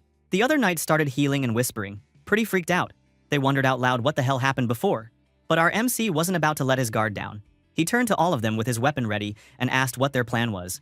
He told them he was already taking care of the dragons, so they didn't need to stick around. Plus, he pointed out that the magic binding them to the dragons, thanks to that weird dimensional mess, was probably gone. So honestly, there was no real reason for them to stay. The knights looked at him, shocked, and asked if he was really just going to let them leave. But our MC was cold as ice. He said he didn't care, as long as they kept out of trouble. After a second, the knights agreed and started leaving one by one. But then, the knight leader, still pretty beat up, suddenly stood up, swaying on his feet. He said he couldn't leave, and everyone went quiet. Jide was surprised and asked him why. The knight explained that he was the guy in charge of protecting the flow of causality, or whatever. But before he could finish, our MC just decked him right in the face, sending him straight back to the ground. Not done, he put his foot on the guy's chest and asked again, all threatening, if he was really not going to leave. But the knight, even though he was probably in a ton of pain, kept saying he couldn't go. So, our MC leaned in hard, putting all his weight on the knight's chest while the poor guy screamed. He asked again, this time letting his cold side show. Was the guy really not leaving? But the knight, still gasping for air, just repeated that he couldn't go. His eyes were actually glowing under that helmet, and he said he just couldn't leave or abandon the dragons. Our MC looked over at the other knights in the back. One of them explained that their leader wouldn't listen, no matter what. Another called him slow and kind of an idiot for not taking the chance for freedom. So, they shrugged and peaced out, letting him do his thing. Our boy stood there for a second, thinking about it all. Then he let out a sigh and agreed to just accept the situation. He turned back to the knight, who was still on the ground, and said that, yeah, you probably do need this kind of stubbornness to be a real guardian. Then, just like that, he killed the rest of the knights, leaving only this guy behind. The knight leader was shocked, asking if our MC had really just been testing them, but Jite flat out denied it, keeping calm and cool. He admitted this knight was definitely different from the others and decided to ask what was making him so desperate to stay with the green dragon. The knight answered, kneeling in full armor. that he'd always been loyal to the Green Dragon clan. Our MC respected his loyalty, but pointed out that, honestly, he himself was way stronger, so what could the knight really do as a guardian? Then, out of nowhere, he actually smiled a little and told the guy he had a perfect job for him. Scene change, now we're in the hall, and the girls, Yoram, Gal, and Gyeol, are all hanging out. Our MC told the knight to greet everyone. He introduced the knight as the new janitor, while the poor dude just stood there, totally stunned, dressed in his full armor and a bright pink kitchen apron. Bro, he looked ridiculous. Look at how shocked this cool-looking guy is to be pointed out as the new janitor slave. Next thing you know, the knight is in the kitchen, washing dishes with pink rubber gloves on, sighing like his soul had left his body. He remembered confronting our MC about this, like, what the hell did being a janitor have to do with protecting dragons? He grumbled that he didn't get it at all and asked if this was just some kind of joke. But our boy just gave him the cold shoulder again, saying he already had dragon security covered and he'd made this job special so the knight could stay. Then he gave him a look so scary it could kill, warning him that if he couldn't even handle janitor work, he'd wipe him out for real. No pressure, right? So, the knight went back to scrubbing dishes, looking miserable and asking himself how he went from a big deal knight commander to the world's saddest dishwasher. Then, Bomb walked into the kitchen, wearing comfy clothes, and asked if he was the guardian from Khalifa. The knight got all flustered and freaked out, asking if she was okay, calling her Lady Green before catching himself. She smiled and told him it was just a small cold. He wanted to know why she came to the kitchen, and she said she'd heard he was the new janitor. She even told him the apron suited him, which made the poor guy freeze in embarrassment. With a soft little smile, she asked him to take care of them from now on as Mr. Janitor. That must have hit him hard, because he suddenly got super pumped and actually crushed a plate in his hand, swearing up and down that he'd make sure her hands never had to touch water and she could count on him for anything. Bomb just looked at the broken plate on the floor and told him, super calm, that those plates were really expensive. Man, what a way to start a new job. The next morning, Gyeol showed up trying on all sorts of outfits. One minute she was a blue bear, the next she was rocking a school uniform with a bright yellow bag, and then she went total goth with a black dress. Gal was hanging around snapping 100 photos with her smartwatch, practically shaking from excitement because, bro, she thought Gyeol was the cutest thing ever. While she was busy fangirling, she asked Bomb how she managed to get those amazing outfits for the girl. Bomb, feeling super proud of herself, said she ordered the clothes right after she got better. Then she turned to Gyeol, wanting to know if the little one liked them. Gyeol hugged her blue teddy bear so tight you'd think it was the last bear on earth, swaying back and forth all shy with this huge grin. It was obvious, even to Gal, that Gyeol was in love with dressing up, even if she tried to hide that smile. Then, out of nowhere, Gal turned to the new janitor, yeah, the knight dude, and asked which outfit looked the best on her sister. The knight, clearly trying to keep everyone happy, said Gyeol looked beautiful no matter what she wore. Gal was impressed and started teasing him about being such a smooth talker. I mean, not bad for a guy who was scrubbing glass yesterday. Meanwhile, Jitae just watched quietly in the background, looking at them. Suddenly, our MC dropped a bomb on Gal, pointing out that she was still playing the guitar because of her finger wound. This totally freaked her out. She tried to play it cool, saying she only played a little, but everyone could tell she was sweating. Bomb, while combing Gyeol's hair, gently scolded Jitae for being too harsh and explained that, come on, Gal just loved music. Jitae insisted he wasn't being mean, but then switched gears and asked where Yoram was, guessing she was still holed up in her room watching TV dramas. The janitor jumped in, looking all awkward, and explained that he'd tried to clean Yoram's room earlier, but got kicked out. He looked genuinely worried and said she seemed really pale and sickly. He remembered her straight up booting him out, so Bomb gave a strained smile and guessed Yoram probably just stayed up all night again. Our MC didn't say much, but you could tell he wasn't happy. He decided to check it out himself, so he opened Yoram's door, and bro, it was like walking into a dumpster fire. There was smoke in the air, cigarette butts everywhere, and empty drink cans all over the floor. Yoram was sitting there, looking rough, lounging in comfy clothes with a drink in hand and munching on dried squid. She barely looked at him, asking if he was just there to see if she was still breathing. Jitae noticed a giant TV screen in front of her and asked if she watched this show all the time. She said yeah, and when he asked if she watched anything else, she said no. Right then, the show flashed to a scene with knights, and Yoram started complaining loud enough for the neighbors to hear about how terrible Season 7 was and how the fighting in it made no sense. Jitae told her maybe she should just stop watching, but she just shot back with a sarcastic comment, basically calling him a genius for that idea. He wasn't joking around though, and told her seriously to come out because he wanted to talk. That actually surprised her. Next thing everyone knew, Jitae gathered the whole squad in the living room, sitting there with Gyeol in his lap, telling everyone there was going to be a deep cleaning session, right now. The three girls and the night janitor lined up on the couch, looking like they were about to get sentenced. Gal was the first to freak out, asking why Jitae suddenly decided to become Mr. Clean. Jitae let them have it, saying, look, even if you aren't human, you have to live like one while you're on Earth. He called out Yoram and Gal specifically for their nasty rooms, Gall lost it, asking when he'd even been in her room, and tried to say her mom always told her not to go into someone else's nest without permission. Bomb smirked and said, "Didn't your mom also tell you to clean your room before living in it?" Gall stammered and yelled that was beside the point. Our hero didn't care. He handed out cleaning orders like a drill sergeant, telling the janitor to handle the living room and kitchen, and making each girl clean her own room. Yoram groaned so loud it probably shook the walls, asking why they needed to clean when they already had a janitor. Then Yoram, being a total troll, wiped her gross finger on Gall's face and said she'd made that dirt especially for her. Gall shot her a look like she wanted to punch her and shrieked like she'd been hit by acid, jumped up, and said she hated dirty stuff. Yoram pointed and laughed, saying it was hilarious that Gall hated filth but still had a filthy room. Well, that makes sense. Anyway, getting bored, Yoram tried to ditch, telling the knight to clean her room because she was headed out to exercise. The janitor actually agreed, looking like a kicked puppy. Bomb tried to sneak out too, saying she'd already cleaned yesterday and had to go buy stuff for dinner, leaving Gall alone on the couch crying about how the family had grown and she had to work harder. Our MC just nodded and let Bomb go. But as soon as Bomb offered to cook, Jitae's whole face changed. He remembered last time, when she put fish in purple rice and basically summoned a food disaster. He looked traumatized, but the girl only smiled and asked if he wanted anything special. The poor guy just told her to make whatever she liked, probably hoping he'd survive dinner. Then the scene jumped to Yoram's room, which looked like a garbage dump. The janitor stood there clutching his broom, his soul almost leaving his body from the shock. He actually thought the demon world was nicer than this mess, and finally understood why Yoram looked like a zombie. He noticed a pot in the room, but instead of a plant, it was jam-packed with cigarette butts. The poor guy wondered if she was trying to poison herself on purpose or something. He started cleaning, grabbing a trash bag and chucking bottles and cans inside. But suddenly, Jitae's shadow clone showed up in a police uniform, stopping him with a death glare. The clone pointed at the metal can in his hand, then started giving him a full lecture about recycling, metal cans separate from plastic. Bro. He made it clear that even in Khalifa, where the knight was from, it must be pretty backwards if they didn't know about recycling. Man, our janitor had a rough day. Anyway, looking at Jitae in front of him, that's when the poor janitor started to notice something weird. There was this heavy aura in the room, like demon world energy, coming from the guy next to him. He finally realized, holy hell, this wasn't even the real Jitae. This was just a copy, but it felt so intense that anyone could have believed it was the real deal. Suddenly, the copy glared at the janitor and asked why he was just standing there and if he planned to keep spacing out all night. Our poor janitor started shaking, bowing his head, and apologizing right away. Even if this copy had scary vibes, he still hates this fake-ass thing trying to be the real boss. Then, out of nowhere, the actual Jitae opened the door and walked in. He caught his shadow clone in the middle of roasting the janitor. The clone got a little awkward but tried to play it cool, saying he was just giving advice because the janitor was a total slacker with no skills. Seriously, this clone had zero chill. But the real Jitae just told his copy to knock it off and help clean.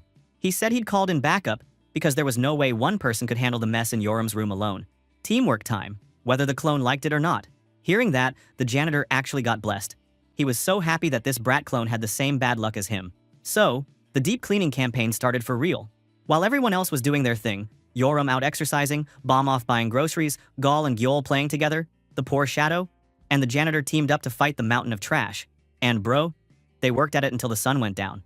After all that effort, the copy stood in front of Jitae, who was sitting behind his desk, and announced that the mission was a total success. Our boy actually praised his clone for once. Yeah, miracles can happen. Then he flipped his computer around and pulled up a map with a red dot on Moscow, Russia. He told the copy that some mage group called Invisibility was up to no good over there, cooking up weird experiments on transcendent-type mages. There were even creepy pics of test tubes and messed-up humans. Jitae gave the command straight.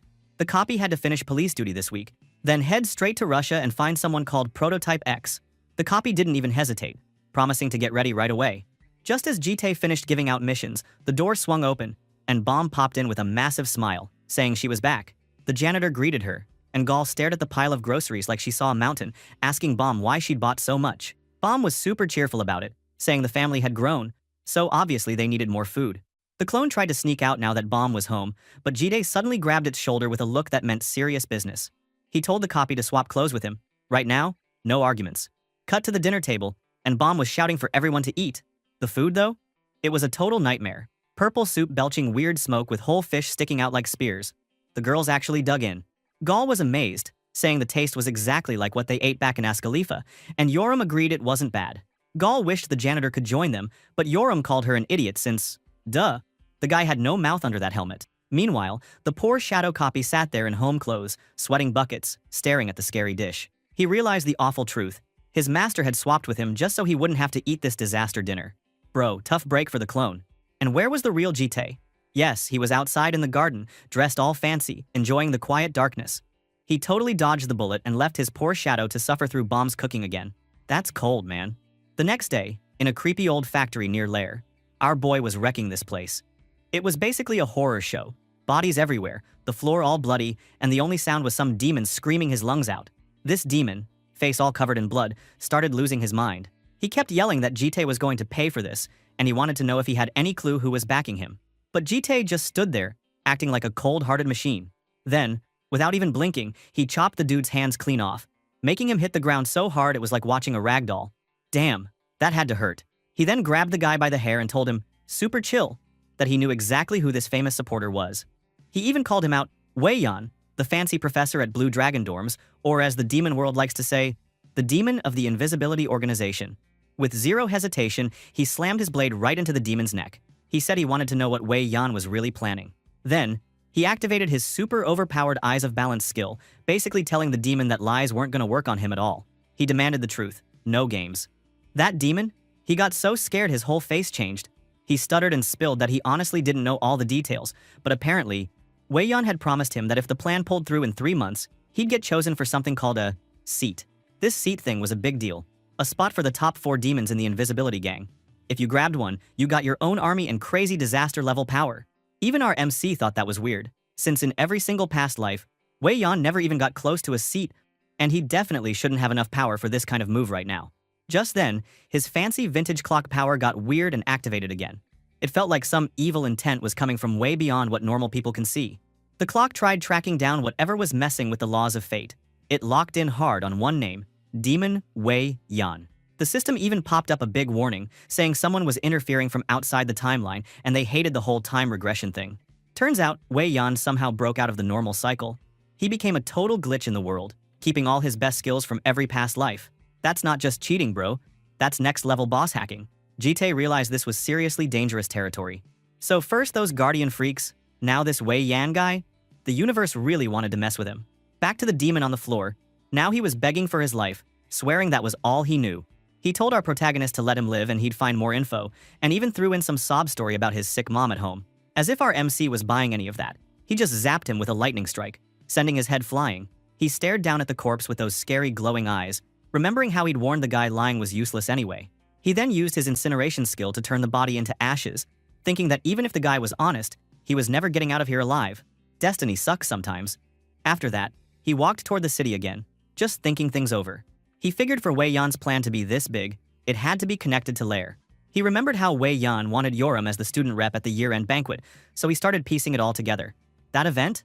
Total red flag. Suddenly, from a distance, he could see Bomb and Gyol doing their thing.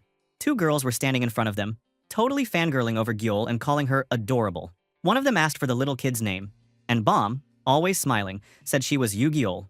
The girls gushed about how the name was cute and matched her hair, then asked how old she was. But suddenly they noticed Jite standing behind them. The dude had his scary aura turned all the way up, then asked, super cold, if the girls needed anything from the kid. Seeing how creepy our protagonist is, they freaked and ran off so fast you'd think they saw a ghost. Jite then sat next to Bomb on the bench. She asked where he'd been all day, and he just stared straight ahead, saying he had business. She started chatting, saying she wished she could have spent more time with Gyol since she'd been sick all day, and pointed out Gyol by the fountain. She sighed about how school started tomorrow, so there wouldn't be much playtime anymore. Then grinned and asked Jite if they looked like a real family now. She even started assigning roles, Gyol as the daughter, Bomb as the mom, and of course, that left Jite as the dad. She shot him a shy, almost flirty look, but our MC just stared back with his classic deadpan face. Bomb laughed, saying she was just joking, and asked why he was always so serious.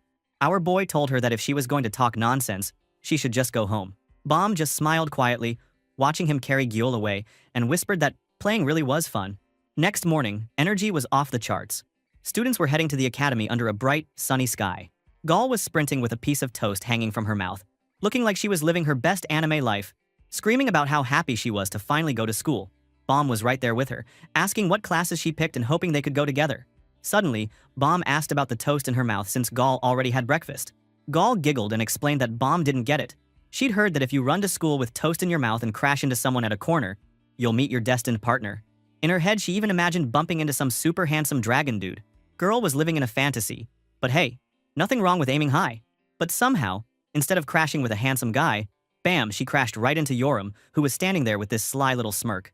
She leaned in and whispered that it was such a coincidence to meet here, which totally freaked Gaul out. Then Yoram, being her usual troll self, asked if this meant she was Gaul's destined partner. Our poor Gaul nearly screamed, reminding her she was a girl. But Yoram just laughed and said she had seen on American TV that girls do that too. Bro, she really didn't care about the rules. Then, out of nowhere, she snatched the piece of toast out of Gaul's mouth and chomped down on it herself. Gaul looked like her whole world just ended, like toast betrayal level 100. Switching gears, Yoram asked where the old man Jite had gone. Bomb pointed out that he said he would watch their classes, but went to the faculty office first. Then Yoram, with a sneaky look, wondered out loud if maybe he was off meeting a woman since he didn't come home last night. That made Bomb freeze up hard. She started sweating bullets and tried to deny it, stuttering about how that couldn't be true. Gaul just stared at her, super worried, and asked if Bomb was sick because she was sweating like a pig. Then, all of a sudden, Gaul noticed bright camera flashes and a crowd building up. Yoram squinted and realized it was a bunch of journalists trying to get photos of the famous newbie students. As all three girls stood together, some students started whispering and pointing at Yoram, calling her the girl who destroyed Sophia and said that crazy stuff in her last test. The journalists spotted Yoram's red hair and rushed in like crazy, shouting for her to look their way and give a comment. They shoved microphones in her face, asking questions from every direction. Gaul just stared at the mob, totally freaked out and wondering what the hell was wrong with these people. Yoram had enough, like, really enough. She let out this insane, thunderous roar for everyone to shut it, scaring the crowd silent in 2 seconds flat. Then she glared at the journalists, called them scum, and told them her last answer should have been enough. If anyone wanted to step up, she was more than ready, holding up her finger and grinning like a savage. Dude, everyone took a big step back.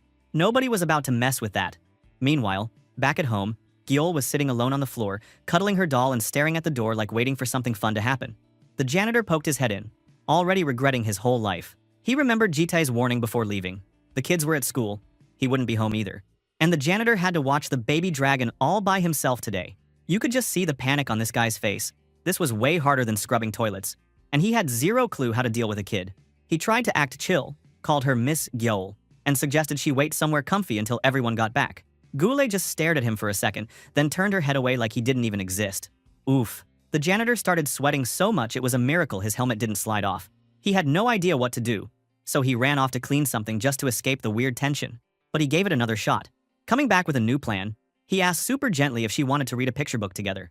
That actually got Gyeol's eyes shining, finally. Something good. The janitor felt a little better and sat down on the floor in front of her, holding up a book called Dad is a Fairy. There was this cute drawing on the cover of a dad and daughter with fairy wings. He started reading, talking about how long ago, deep in the forest, Dolsun and her dad lived together. But this guy's brain was straight up broken from too much action. He imagined the forest as some nightmare monster island, not a magical place. He then read that the dad would tell Dolsun old stories every night, but then he imagined those stories were about bloody wars. He even decided, super serious, that the little girl must be a war maniac like him. Hearing that, Gyeol just stared at him, confused, probably thinking this dude was insane. He kept reading about how one morning, Dolsun woke up, and her dad was gone. Instead of thinking he went to buy milk or something, the janitor immediately pictured the dad hunting for a new wife, like a prisoner of war situation, complete with dramatic kidnapping. He even said Dolsun should be happy about getting a new mom, while in his mind the woman was screaming in terror. Bro, that's not how fairy tales work! He turned to Gyeol to talk about Dolsun, but all he got was Gyeol shooting him the deadliest glare a kid could give. There was this dark vibe around her, and the janitor was totally confused, asking if she didn't like the story. Of course, dude. You are literally a psychopath. Our poor Gyeol must be so sad. Well, Gyeol didn't say a word. She just pointed her little finger at the corner of the room, like telling him to just shut up and don't bother her. The janitor looked away, totally lost. And then, she lay down on the floor, happily humming and staring at the storybook, while the janitor curled up in the corner, looking like his soul just left his body. That poor guy. Babysitting was not his calling. Meanwhile, at the academy, this super shiny black car rolled up. The driver jumped out to open the door, and out came a girl looking like she belonged in a magazine, not a training ground. This was Gong Ju-hai. Next in line for the whole Gong clan? Yeah, one of the 3 big sword-fighting families in Korea. But right now, all she cared about was her skin. The girl was complaining, putting on makeup and saying sword training sucked because it made her sweat, and sweat totally messed up her foundation. Girl had priorities. Looking around, she saw a huge mob of reporters and photographers near the entrance. Right away, she convinced herself they must be here for her. She even got all amazed, thinking maybe her fame was that serious. Her assistant, this nervous guy named Kim, tried to bring her back to earth, saying he really didn't think those cameras were for her. Juhai just spun around, staring at him like he'd insulted her whole family, and demanded what he just said. She started fuming, and wanted to know who else could possibly be interesting enough for the press to camp out here. Without waiting for an answer, she just shoved a photographer aside and marched in like she owned the place. And what did she see? Right in front of her, Gal and Yoram had just showed up. Juhai admitted, even to herself, that both girls were kinda jaw-dropping, like, unfairly pretty. But then she noticed something even crazier. Yoram was just chilling on top of a student, using him as a human chair while he crawled like a simp. Meanwhile, Gal couldn't believe what she was seeing and asked why in the world this was happening. Yoram, not even blinking, told her that the student wanted it. The student, dude, looked like a trembling puppy, nodded all excited saying he was her fan and didn't mind at all. Yoram just shot him a look, said his words were garbage, and kept acting like this was all normal. Right away, she took over the whole press crowd, saying she'd let each journalist ask just one question and threatening to leave if they didn't behave. Everyone got dead quiet, not wanting to test her. She pointed at a guy in a hat, and this dude went off introducing himself as someone from Taiwan TV, but Yoram cut him off in a split second for talking too much and moved to the next. That journalist just stood there, mouth open, not even getting his question out. Next, a French reporter asked how it felt to be the center of attention in the supernatural world lately. Yoram, not even caring, picked her nose and said it felt dirty, then moved on. Someone else asked about her fan club. Yoram stomped her foot hard on top of her human chair and called the fans a bunch of crazies. Ouch. Then a chubby journalist with glasses stepped up. He wanted to know what Yoram meant by those wild words she yelled at the Blue Dragon dorm interview. She looked him up and down in disgust, saying he already knew and even mocked his stink. But this guy wasn't giving up, asking why she chose those dirty words specifically. He tried to get all sly, hinting maybe there was something else behind it. Yoram leaned in real close with this dangerous smile and whispered if he wanted to do it with her. Now, the dude was totally confused and freaked out. Her face turned sharp, and she told him he knew she was just joking and asked why he was still acting so annoying. But this journalist wasn't scared. He showed his teeth and said journalism was a filthy business, and hinted that if she played nice, he could be nice too. That's when she grabbed his shirt, warning him her patience was running out, but Gal tried to calm her down, yet nobody was listening. The journalist, seeing the camera still recording, decided to push things further. He whispered that he'd just write whatever he wanted if she stayed stubborn. He even threatened to publish a headline saying she asked to sleep with him, telling her to say whatever she wanted. Bro, that was a mistake. Yoram lost her mind and screamed she was going to kill him with her bare hands, throwing a punch at his face while Gal yelled in pure panic. But just before Yoram's fist landed, a big hand snatched her arm. Guess who? Our boy Jite finally arrived. Gal was so relieved she almost cheered when she saw him. Jite just looked annoyed, saying they'd already pulled him into a mess the second he got there. Yoram started yelling, trying to explain the journalist was the real problem, but he didn't care. He picked her up like a sack of potatoes and threw her over his shoulder. Yoram started hammering his back with her fists, demanding to be put down, but our boy just said the interview was over, ice cold. Then he turned to the shaking journalist with these terrifying eyes and warned him not to write anything about what just happened. And bro, the pressure came off him like a storm, so intense the camera's glass literally shattered and the journalist hit the floor, wetting his pants in total terror.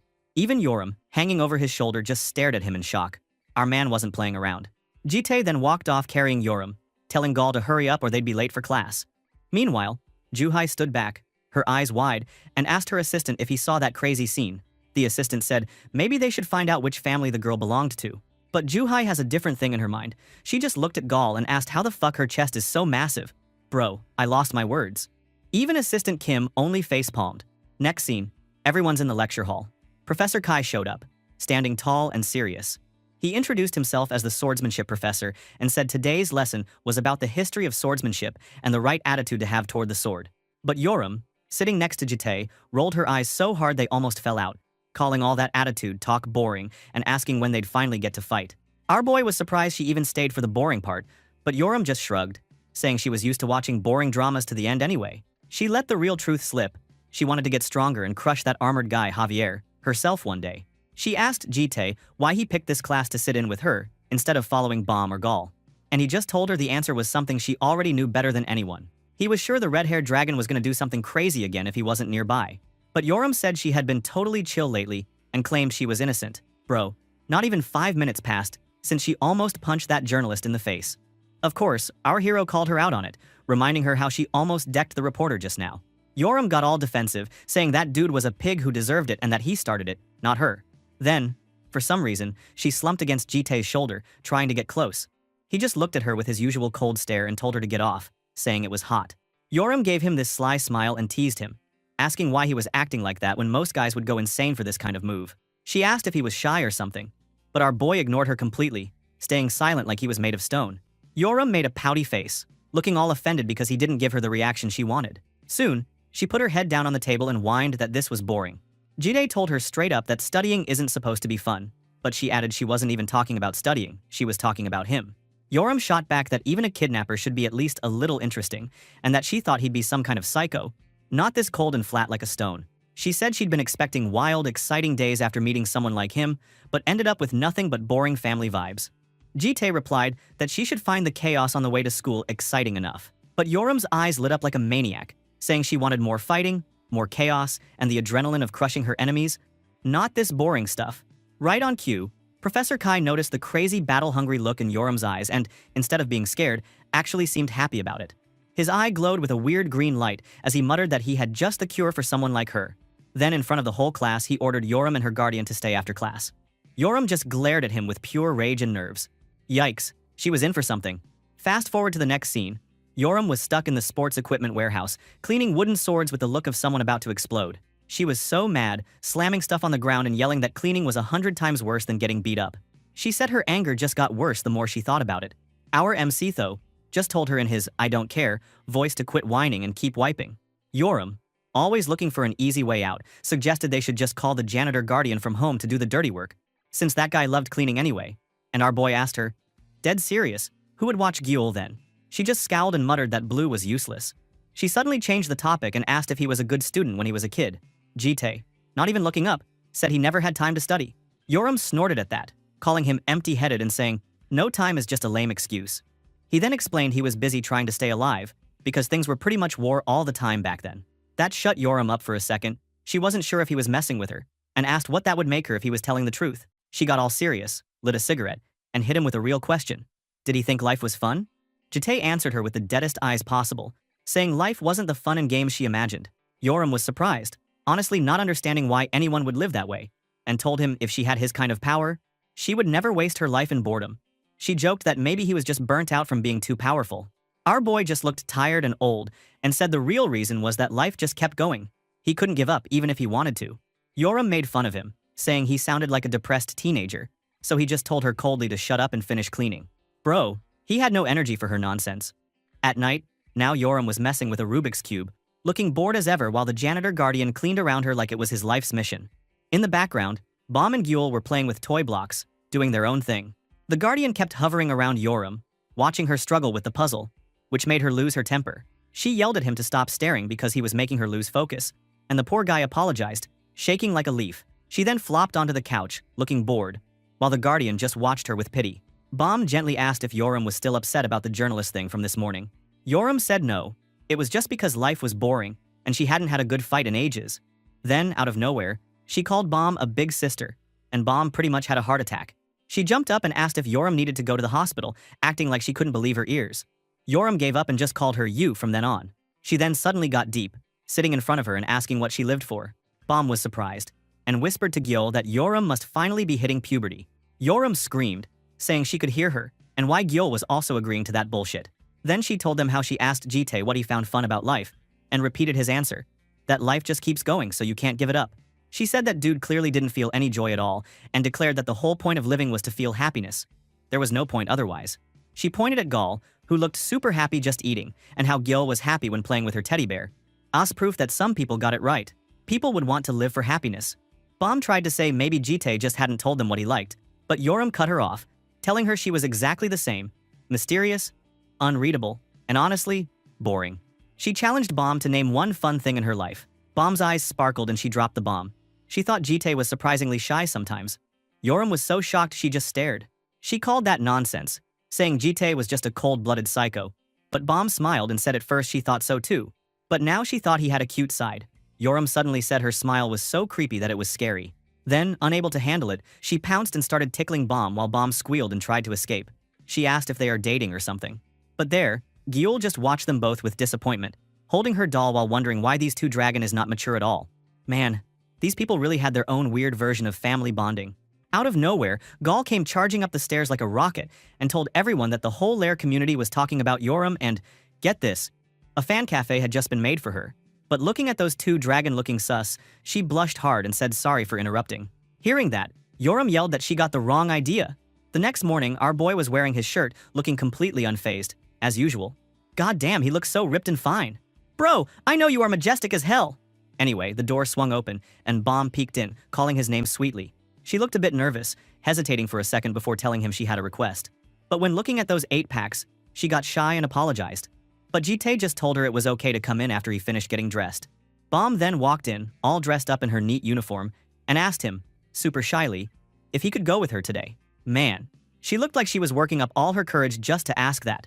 Anyway, she reminded him, all pouty, that he always went out with Yoram and Gall but never with her, not even once. She even scolded him for it, turning those puppy eyes up to max level. The poor guy tried to defend himself, thinking about how just hanging out with Yoram meant dealing with her crazy violence, and Gall always begged for food. Man, he just felt exhausted remembering all that. So he tried to say no to Bomb's request. But of course, that's when Yoram and Gall rolled in. Gall asked Bomb why she wasn't going to school, and Yoram told her she should at least finish her food first.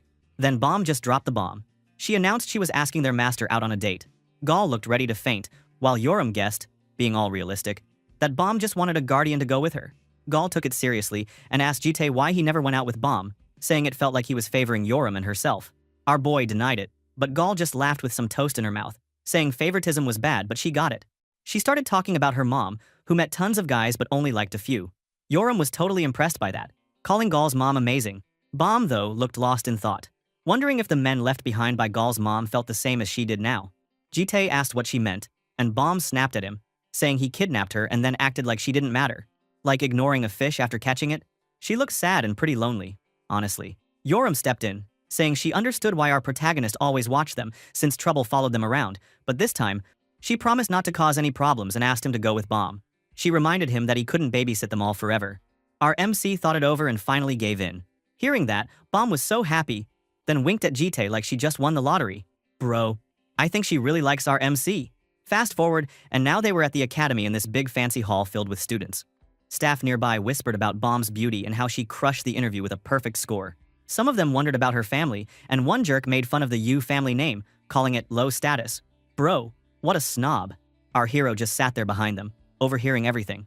Class ended, and the teacher announced the start of social dance training. Everyone looked like they would rather eat dirt than try that.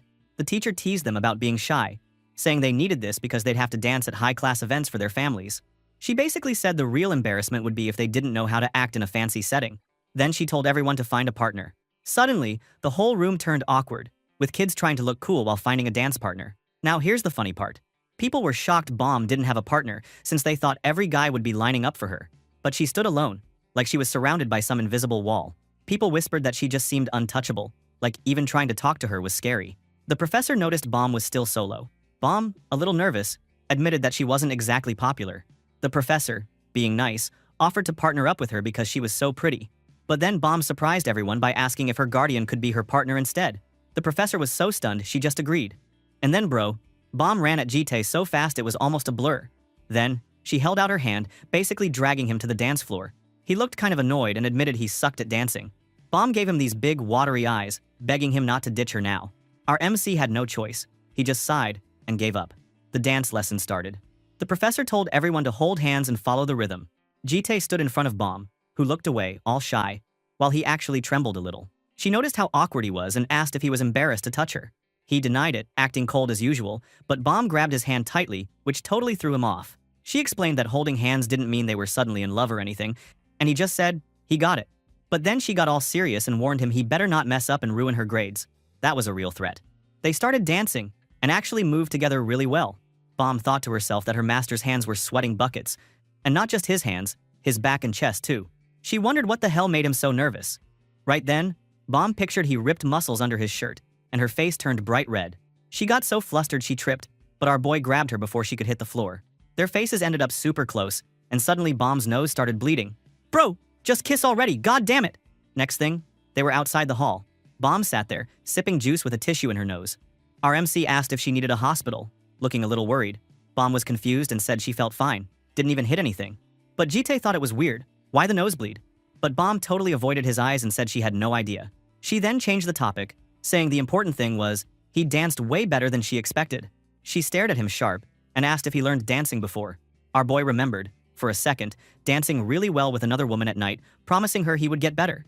Then he snapped back and lied to Bomb, saying he never learned before. Bomb looked at him with total suspicion, sipping her juice. Then she asked if he had any plans after school. He said, nope. So she tied her hair up, got all fired up, and told him to come with her so they could do something fun. Meanwhile, in Moscow, Russia, it is not chill at all. There's some kind of creepy demon lab run by the Invisibility Gang. Sirens are howling, and the place is seriously freaking out. Scientists are running around, slipping on blood, and one of them is cursing out loud about how everything went to hell. Total chaos. One lady, a researcher with some obvious demon vibes, is sprinting through the halls, just desperate to get out. She's panicking, asking herself what kind of monster just showed up and started wrecking the place. She finds a door, tries to get through, but it's locked. She's not stupid. She already knows there's no way their weak security can stop whatever is coming. She tries to call her boss for help, but before she can even scream for backup, boom, Jitae's shadow pops up right behind her. Our MC, looking cold and scary in all black, asks her where she thinks she's going in such a hurry. The poor woman freezes. She's shaking, stuck between a killer and a dead end, and just blurts out, asking what the hell he wants from her. Yuji's eyes go all blue and glowy. Yeah, you know it's about to get dark. He just asks her straight up if her boss is searching for something. He's especially interested in something called Prototype X, some next-level demon weapon. The lady refuses, freaking out even more, and screams she'd rather die than snitch. Our boy doesn't mess around. His shadowy hand shoots out and grabs her by the throat. While shadows swirl around, he comments, cold as ever, that demons always show their true colors when they're about to die. He looks right in her eyes and thinks to himself how, when the pain gets real, these demons go from pretending to be human to looking like broken puppets. Seriously, not pretty. He lifts her up and, with this creepy sarcasm, tells her she gets to dance alone under the moonlight. Man, that's brutal. After killing the demon, our boy stood over her dead body, blood dripping from his hand. Suddenly, he called out for his master. So this is the shadow? Dude, he looked 100% real. Anyway, the shadow report to Jitae, saying it found out Prototype X already been moved to the big boss's HQ, and this was going to be difficult. Since this new prototype is a girl, unlike the last timeline, Jitae then orders the shadow to put on a disguise as the researcher he killed earlier and sneak into Invisibility's main base to find out what Prototype X really is this time. The shadow agrees, all loyal, and gets ready to go undercover. Now, the story just jumps right back to our hero. He was sitting in some kind of clothing store, waiting. This Prototype X is a demonic human, possessing the strongest human it has eaten after combining a lot of different kinds of demons into one. The longer this shit survives, the more humans it gathers, growing into an increasingly dangerous being. For that reason, our boy always kills this Prototype X the first time in every regression.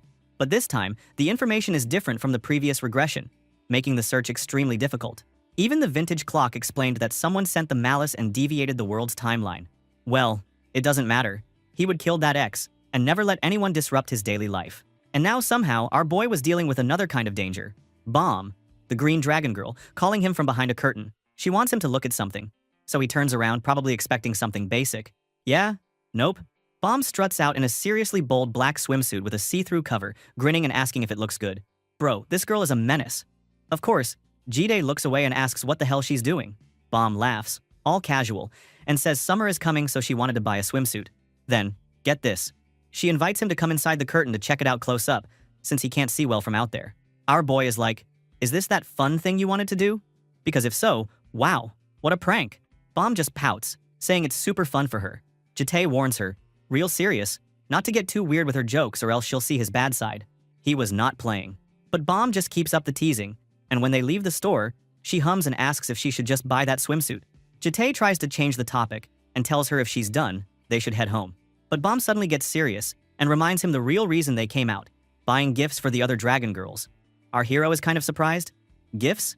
Bomb explains that Gyul's old teddy bear is basically torn at this point, so she wants to get her a new one, plus gifts for everyone else too.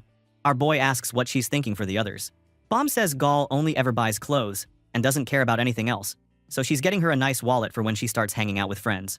For Yoram, Bomb says she asked her yesterday, and Yoram wanted something she saw in a movie, but honestly, it sounded kinda odd. So Bomb suggests they split up. She'll find Gall in Yoram's presence, and he should pick out the new teddy bear for Gyul. Our boy agrees right away, probably glad to escape the swimsuit madness for a minute. As he leaves, Bomb looks after him and wonders if it was really okay leaving gift duty to someone like him. Even she seemed worried, bro. And now, our boy walks into this toy store. The girl working behind the counter is bored out of her mind until she sees him. She looks him up and down and thinks, damn, this guy must be late 20s or early 30s, tall, built, and honestly straight up handsome. She notices there's no girlfriend with him and figures he has zero clue about what to buy for kids. Her eyes light up. She thinks she's about to hustle an easy target and make some cash, so she greets him all sweet, asking how old the kid is. Jitae, holding the teddy bear, says the girl is about 4. The employee just loves this, claps her hands, and says that's the cutest age, then asks if it's his daughter. Our MC says, nope, she's just a kid he knows. The employee tries again, guessing he's the uncle, and gives him props, saying not many uncles bother picking out presents themselves. She acts all confident the kid will love it. Our MC just stared at her, but she was already on her sales mission, showing off all these roleplay toys and saying that playing hospital games with the kid would make them best friends or something. She even tried to hook him up with a doctor set and said there was a 10% discount if he bought it with the other sets. Classic sales move. Now Jitae was just standing there, but as soon as he imagined little Gyeol in a nurse outfit, he caved. Dude agreed without thinking twice. The employee was loving it, probably thinking she just won the lottery. Next thing, he was carrying this crazy mountain of boxes and gifts, following the employee to the counter. She told him not to worry. The price might look big, but it was all for the kid's emotional growth, and he would totally thank her later. At the register, she asked if he'd pay by card, and Jitae said yes. But when he handed over this black card, the kind only super rich people have, she nearly lost it. Suddenly, she realized why he'd just nodded and bought everything she suggested. In her head, our boy went from clueless dad to some kind of hot millionaire. She started wondering if maybe he was married, and she even started thinking about making a move. So she tried to pull it off all shy and asked him if he had a girlfriend. But before he could say anything, Bomb popped up out of nowhere, grabbed his arm, and called him out. She stared at the pile of toys and asked in shock if he really bought all that stuff. The employee immediately got disappointed, thinking Bomb was his girlfriend, and she gave up on her dream right there. Bomb wasn't impressed. She wanted to know why Jitae bought all this random junk when they just needed a doll for Gyeul. The employee finally realized, oh, maybe Bomb was his little sister. She tried to save the sale, saying the kid might need time to get used to these toys, but Bomb totally shut her down. Her whole face went dark, and she gave off this scary vibe as she told the employee that she already said Gyeol doesn't like these kinds of toys. She then picked up a simple teddy bear and said this one would be best because it looked like the doll Gyeol used to have, so she wouldn't get confused. At that point, Jitae admitted that was the doll he meant to buy in the first place. Then Bomb turned to the employee with the brightest smile and asked if they could get a VIP discount on just this bear instead. Next thing you know, it's nighttime at home and the girls are going wild over the gifts. Gal and Yoram were basically screaming as soon as they saw the presents. On the floor, there were all these luxury gift bags and the new brown bear sitting on top. Gal was dancing around, happy tears in her eyes, holding her brand new wallet and saying she loved Bomb and Jitae even more now. She said she always wanted to buy that wallet but never dared. Yoram was standing with her gift bag, and Gyeol was looking at her new bear like it was pure magic. Gal asked Yoram what gift she got, since Gyeol got the doll. Even Yoram had to check what was inside her bag. Turns out, she had actually gotten adult toys, just like she'd asked for. She was holding a pair of handcuffs and a whip, and had this straight-up demonic grin on her face. She called Gal monkey, and told her to come closer and try something, but Gal noped out so fast, running away in total panic. Yoram chased after her with the cuffs, and Gal was screaming for help like it was the end of the world. Honestly, sounded like a horror movie in there. Meanwhile, our boy just sat on the side, holding little Gyeol in his lap. She hugged her new teddy bear and looked so happy, our boy could finally relax for a second. Bomb then came over, holding a small box and told him to take it too. When he opened it, he found a navy blue tie inside. She said she got it for him because he always wore the same old tie to class. She promised that when she made her own money someday, she'd buy him a whole new suit, so he thanked her, all quiet. Then he asked if she bought anything for herself, like he told her to, and Bomb said she did. He wanted to know what it was, but she just smiled that sneaky, bright smile and said she'd show him later. Suspicious, right? Girl was definitely up to something. A few weeks passed, and the scene jumped to the janitor opening the room door. The Guardian found Jitae getting dressed and ready to head out. Our boy told him straight he'd be gone for about 3 days and that the janitor needed to watch over Gyeol while he was away. The janitor asked if he was traveling far, and our protagonist said yes, adding that Yoram was coming with him. Then the story jumped again to a big, busy square full of students. Some huge event was starting. The event was a combat simulation against demons, and all the kids were walking around in groups with sci-fi gear everywhere. This purple gate appeared, and someone explained that it was a survival training inside a virtual dungeon for 3 days and 2 nights. The students had to move in teams of 3, and the Guardian would give orders as the operator, just like real monster raids. And now this operator job is Jitae's new job, so he put on his headset and got ready to be the operator. Yoram just laughed at the nervous kids, saying they looked terrified and wondering if any of them had ever seen a real fight before. Jitae warned her not to be overconfident, but she just shrugged it off like she didn't care. He kept reminding her that this wasn't a solo mission and she needed to find a team. But Yoram insisted she'd only team up with people she actually liked. Right then, two students, a boy and a girl, walked over, super nervous, and the boy politely asked if Yoram wanted to join their team since she was still free. Yoram, being Yoram, just blew up at them, called them losers, and told them to get lost. But our boy stepped in and asked their names. The boy said he was Hisaki Sojiro, and the girl said she was Kim Jin.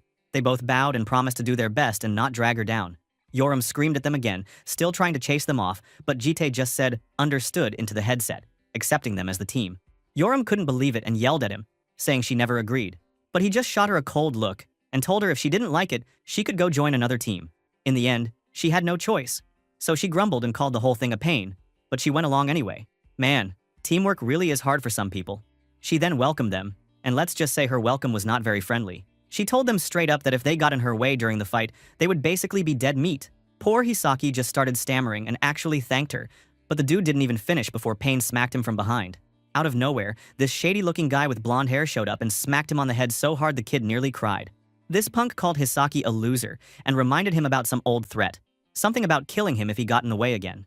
Hisaki just apologized, shaking all over. Meanwhile, Jin just stood there cold as ice, so the punk got annoyed. He asked her why she was being so quiet while her boyfriend was apologizing for both of them. Then, being a total jerk, he grabbed her hair and yanked her head up.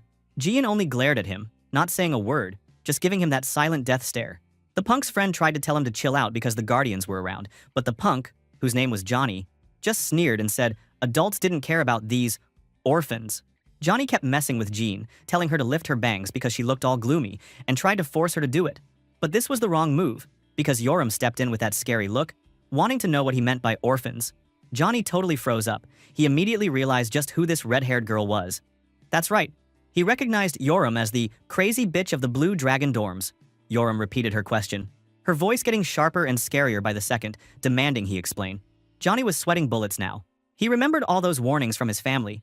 Basically, the elders had told him to stay far away from Yoram unless he wanted to lose all his teeth.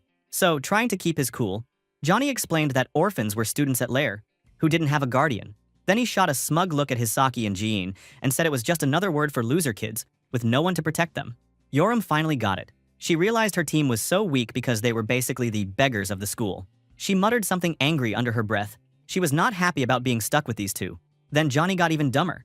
He put his hand down on Yoram's shoulder like they were old buddies and told her she should ditch her team and join his instead. He said they'd even make room for her, but his own teammates were not happy about that. Well, Johnny was actually thinking that even if Yoram was insane, her power made her a great ally, so he wanted her on his side. Bro, this stupid-ass blonde was messing with the wrong girl. Yoram just stared at him, quiet. Johnny thought she might say yes and maybe she was just as nuts as he was. He was about to start celebrating, but then, bam. Yoram punched him right in the face. Not even a warning. Everybody lost it. His friends, her teammates, even Hisaki and Jean just stood there totally shocked. Yoram brushed her shoulder off like she was wiping away trash, and then glared at Johnny, who was now holding his face and groaning. She asked him if he wanted to die and told him off for putting his dirty hand on her. She said he must be nuts if he thought they were even close. Johnny got so shocked, he wanted to scream at her, cussing her out and saying she was acting all high and mighty, but he was terrified.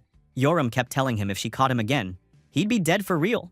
Johnny could only storm off, and everyone could see he was actually scared out of his mind. Even Yoram's teammates looked at her like she was a demon. Not far away, Jitae was watching all of this, totally chill. But before things could get any messier, the school's big announcement blasted over the speakers, saying all students needed to get ready. A huge gate appeared, and Professor Kai showed up to explain the rules. The guy said everyone would split into teams and start from different places in a virtual dungeon. He said there were points for every action, activity, kills, deaths, even damage, and rankings would be shown live so everyone could see. There was a super important rule.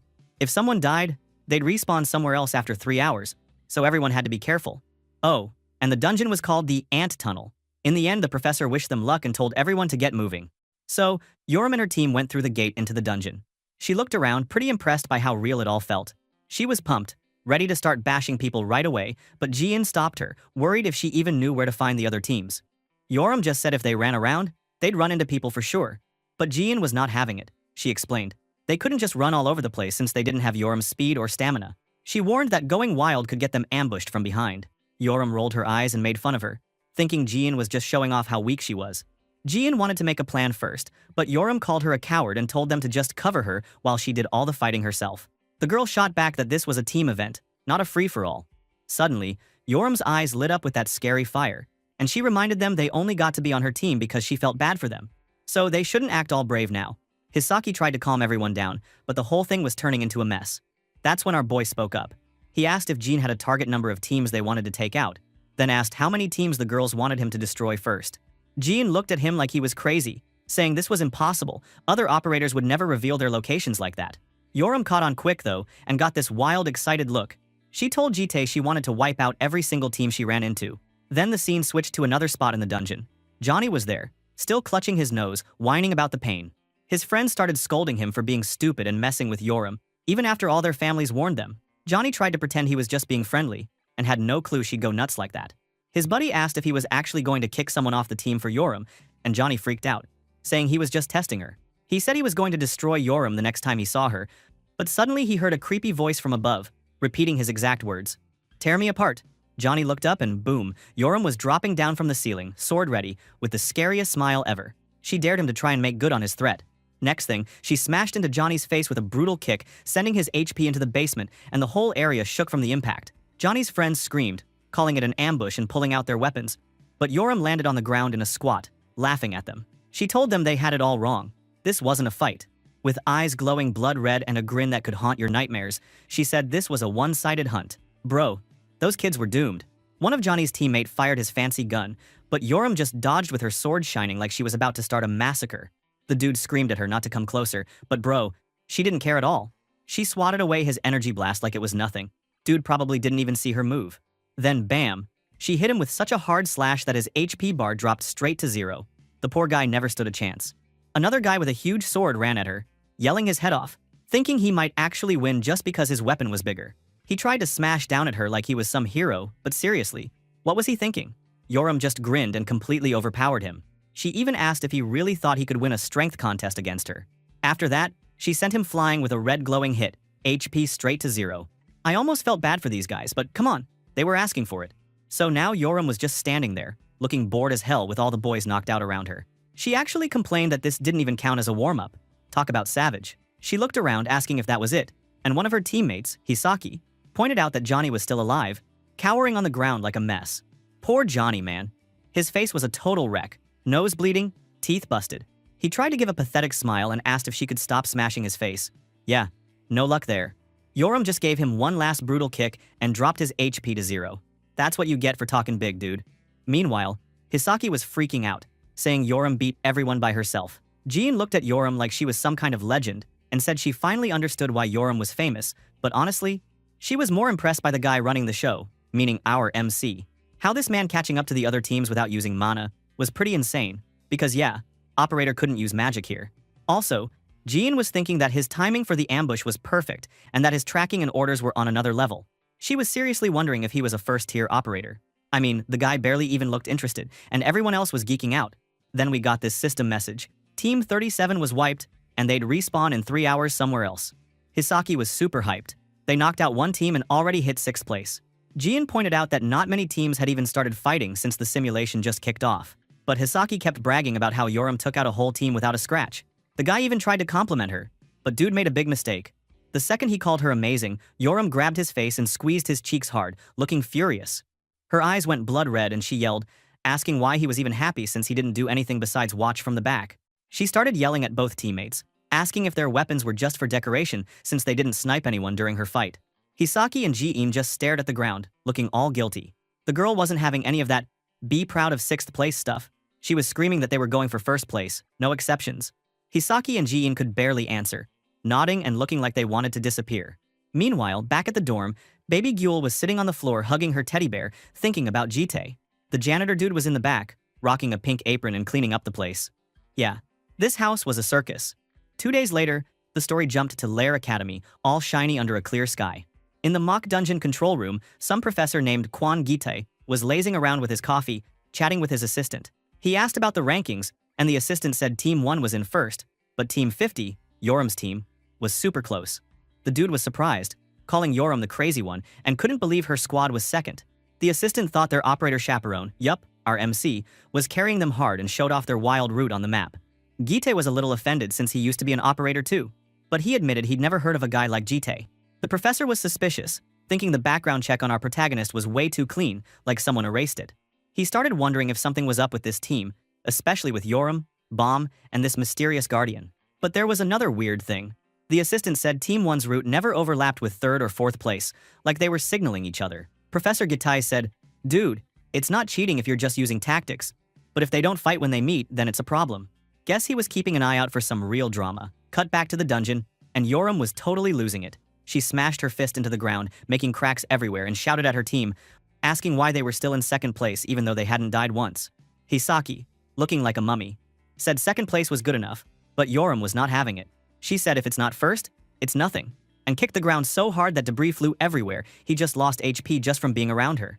Jian tried to calm her down, saying they were tired and should play it safe since there wasn't much time left. Yoram's face finally softened for a second. She patted Jian's shoulder and said they did okay, that they'd improved. Jian looked happy for half a second, but then Yoram just snapped again, saying that's why they were losers, and yanked her up by the collar. She asked if they knew why everyone looked down on them. It wasn't because they were loners, but it was because they gave up as soon as things got tough, calling them losers in the most savage way possible. She told them they'd promised not to drag her down, so they better get up and stop acting pathetic. Jian and Hisaki were shaking, but they swore to go for 1st place. Yoram stood between them, looking like an evil boss, with her sword resting on her shoulder while her teammates looked like they wanted to run for their lives. Our MC just watched, still calm, just waiting for the next move. He said if the drama is over, they'd better watch this. Looking at the wall here, Yoram suddenly realized something was off. She said it was weird how those top teams never ran into each other. So, they are using some kind of sign on the wall? Hisaki remembered hearing that the seniors sometimes formed secret alliances to dodge each other in these games. They figured Team 1 might be doing that this time.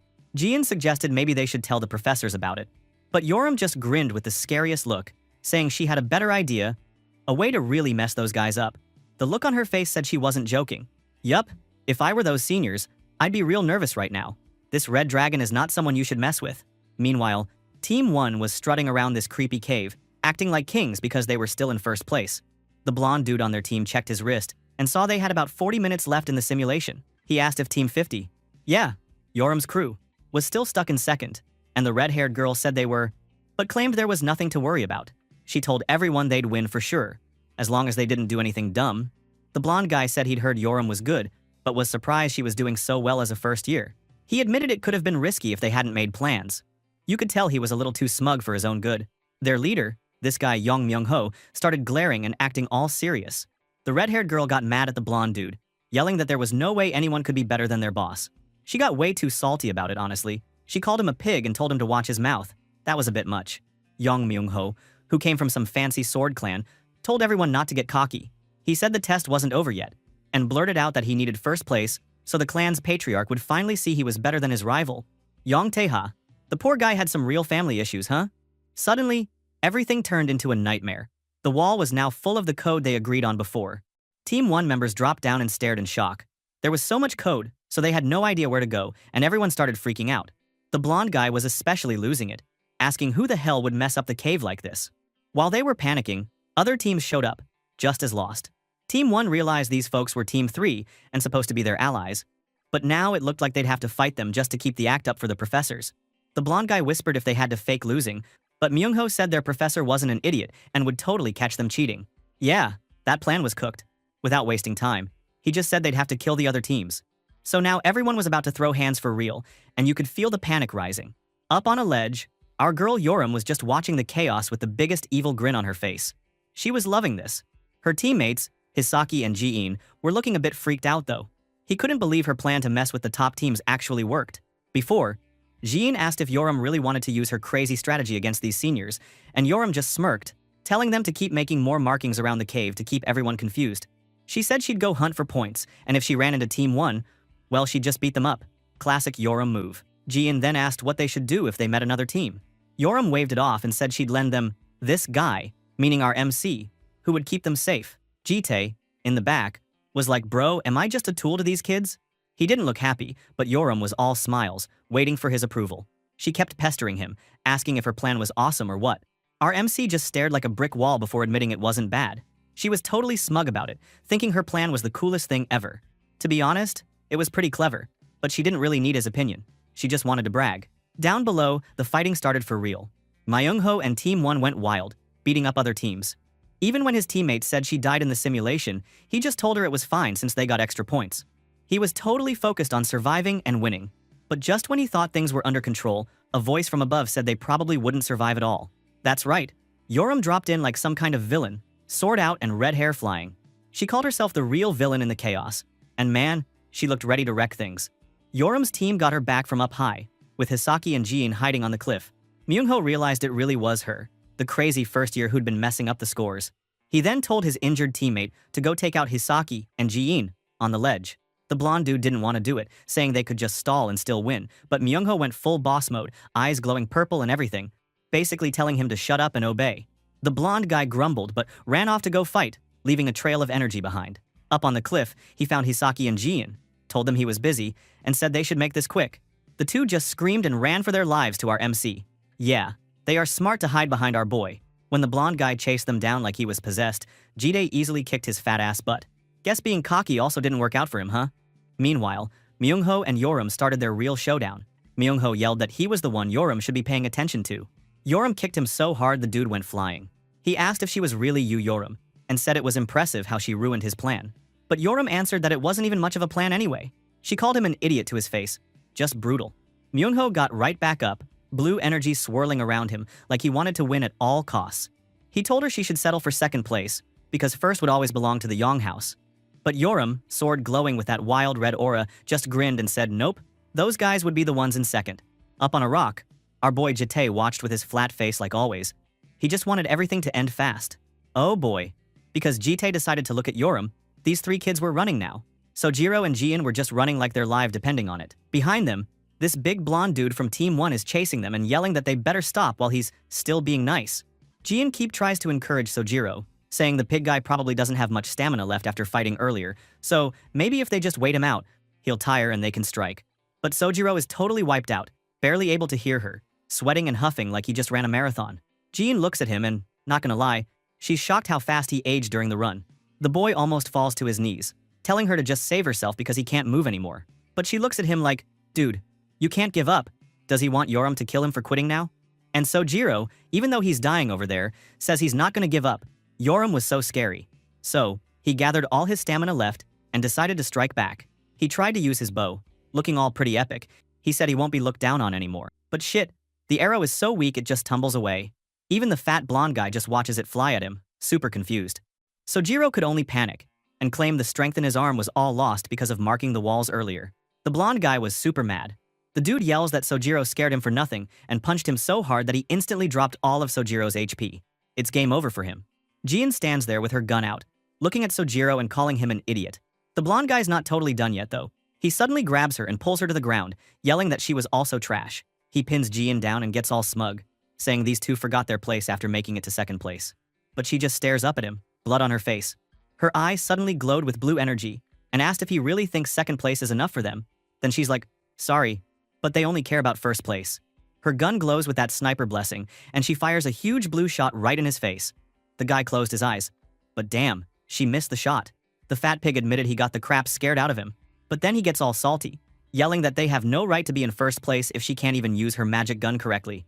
Jian, still lying there all bloody and tired, just looks at him like, what the hell is this guy even talking about? Then, to prove a point, she smiled and showed she actually aimed above him.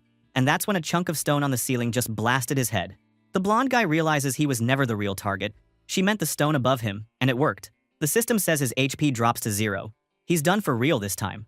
Jian sits on the ground, leaning on the defeated guy, smiling a little even though she's all beat up. She whispers Yoram's name and says she really did her best. For real this time. Elsewhere in the cave, the other Team 1 members are waking up. Their operator asks the red-haired girl if she's up, and she's like, yeah, but what happened to the team? He tells her the blonde guy was dead, and Myung-ho is still fighting. But when she looked at the fight, she freaked out when she saw their leader was actually losing. Now let's talk about that fight. Myung-ho is crouched on the ground looking totally wrecked, while Yoram just stands over him with her sword like, really? Is that all you got? She's disappointed. Honestly, our girl wanted a real fight. She tells him not to blame being tired from the earlier battle. But Myung-ho isn't done yet. He grits his teeth and says he's been fighting like a dog until now, so Yoram shouldn't act like it's over. They start going at it again. Myungho yells something about her being from an inferior family, but Yoram just jumps right over him and slams his face in, saying the only real loser here is him. Suddenly, blue energy starts crackling around Myungho. Yoram's impressed. She thought she finished him, but the guy's still going and blocked her attack. He lets out this wild scream, blue energy bursting out and pushing Yoram back. He then stands up, glowing with power, and admits Yoram is way stronger than he thought, but he says she's not that good at sword skills, and he's about to show her the gap between them. Yoram's just standing there like, bro, you've been getting rolled like a sushi this whole time. But before she can even finish her thought, Myungho jumps into the air, showing off the secret sword arts of his family. He activated a typical long sword technique, like Yonghouse sword arts, first form, rising dragon shit. Then there's this huge blue dragon made out of energy behind him, and everyone watching is freaking out. Even Jitae, our MC, is just standing there on a rock, totally calm but probably a little interested. Myungho's attack is wild. Yoram's health drops as the blue energy slams into her, and she's in pain, but inside she's actually loving it. She thinks to herself that this sword technique is seriously cool. Myungho goes in for another attack, talking big about how real sword skills matter, and anyone without technique is nowhere near his sword clan. Drops a second major move, and the cave is just chaos. Yoram and Myungho clash in midair, blue and red energy everywhere, and the ground explodes underneath them. Myungho lands, panting and surprised he even had to use this level of skill. He starts thinking about all the years he spent training, how now the adults from his house will finally see he's better than the other prodigy, his brother Yongtae-ha. Yeah, typical hunter family's drama. But then he looks down and realizes, where's his sword? The sword literally got shattered. Yoram is now right behind him, biting Myungho's broken sword like a damn dog with its stick, and red energy crackling all around her, smirking like she owns the place. She teases him, asking if he's looking for his sword, because she's got it right here. He loses it, freaking out that she stole his sword after all that legendary sword clan talk. Yoram just starts clowning him, saying, a famous sword clan without their sword is just a bunch of idiots. Then she goes wild, announcing her own ridiculous U-House sword arts, 999th form, fucking up a yapper, and beats him down like a madman. Bro, I'm literally crying. This is so fucking funny, and Yoram is a crazy epic character. Imagine making fun of your enemy and pretending to copy their sword technique while calling them a yapper. Our badass queen. Anyway, Myungho's just on the ground, completely destroyed, muttering that this isn't right. That's not a fucking actual sword skill. But never mind, dude got wrecked so bad. Now the system said his HP dropped to 0. After the funny fight, Yoram stands up, panting hard, grinning like she just won the lottery. She just keeps repeating that she finally got first place, all exhausted but happy as hell. Then, she just collapsed, but thank God our boy caught her like a pro. Jitae, totally poker-faced, asks how it feels to win. She just looks up at him, barely awake but keeps smiling, and says she's so freaking tired and needs healing from Gyul. The system flashes up the final results. Yoram's team takes first place. Our hero said they gotta go home now, but there's snow falling outside. How could there be snow in this season? Yoram even complains that the snow's gonna make their wounds hurt more. Meanwhile, outside the cave, snow was falling on a warm, sunny day in the city. Yeah, that's weird, right? Gyul was sitting at the table with her cute cat mug, watching those snowflakes drift by. She explained to someone that it was because of Gyul. Apparently, when a blue dragon feels sad or lonely, pure white snow just falls around them. So basically, Gyul was having a rough day. Now, looking at the janitor in front of her, Gyul decided she had a plan to cheer up the blue baby. The janitor said he understood perfectly, but asked whether looking like this would definitely melt Gyul's heart. Bro, I can't? Now, that scary knight looked like a clown with a pink apron and too much makeup on him. He was like Sailor Moon, but she got cursed as a Wally wannabe. Gyul was grinning so hard, dragging him along and saying all the kids love this character these days. The janitor just followed, stiff as a statue, making what he thought were cute noises. Pa, pang pang. Man, this was a new low for the night, bro. Anyway, when they got to Gyul, she was sitting alone, totally blank-faced, and drawing in her notebook. The knight suddenly appeared and tried to get her to play princess. He then made a heart shape with his hands, pink hearts floating around. Yeah, bro was super disgusting. Gyul just stared at him like he was an alien, which by the way is kinda true, and destroyed her crayon. No kidding. I'd be angry too if someone manly showed up like that.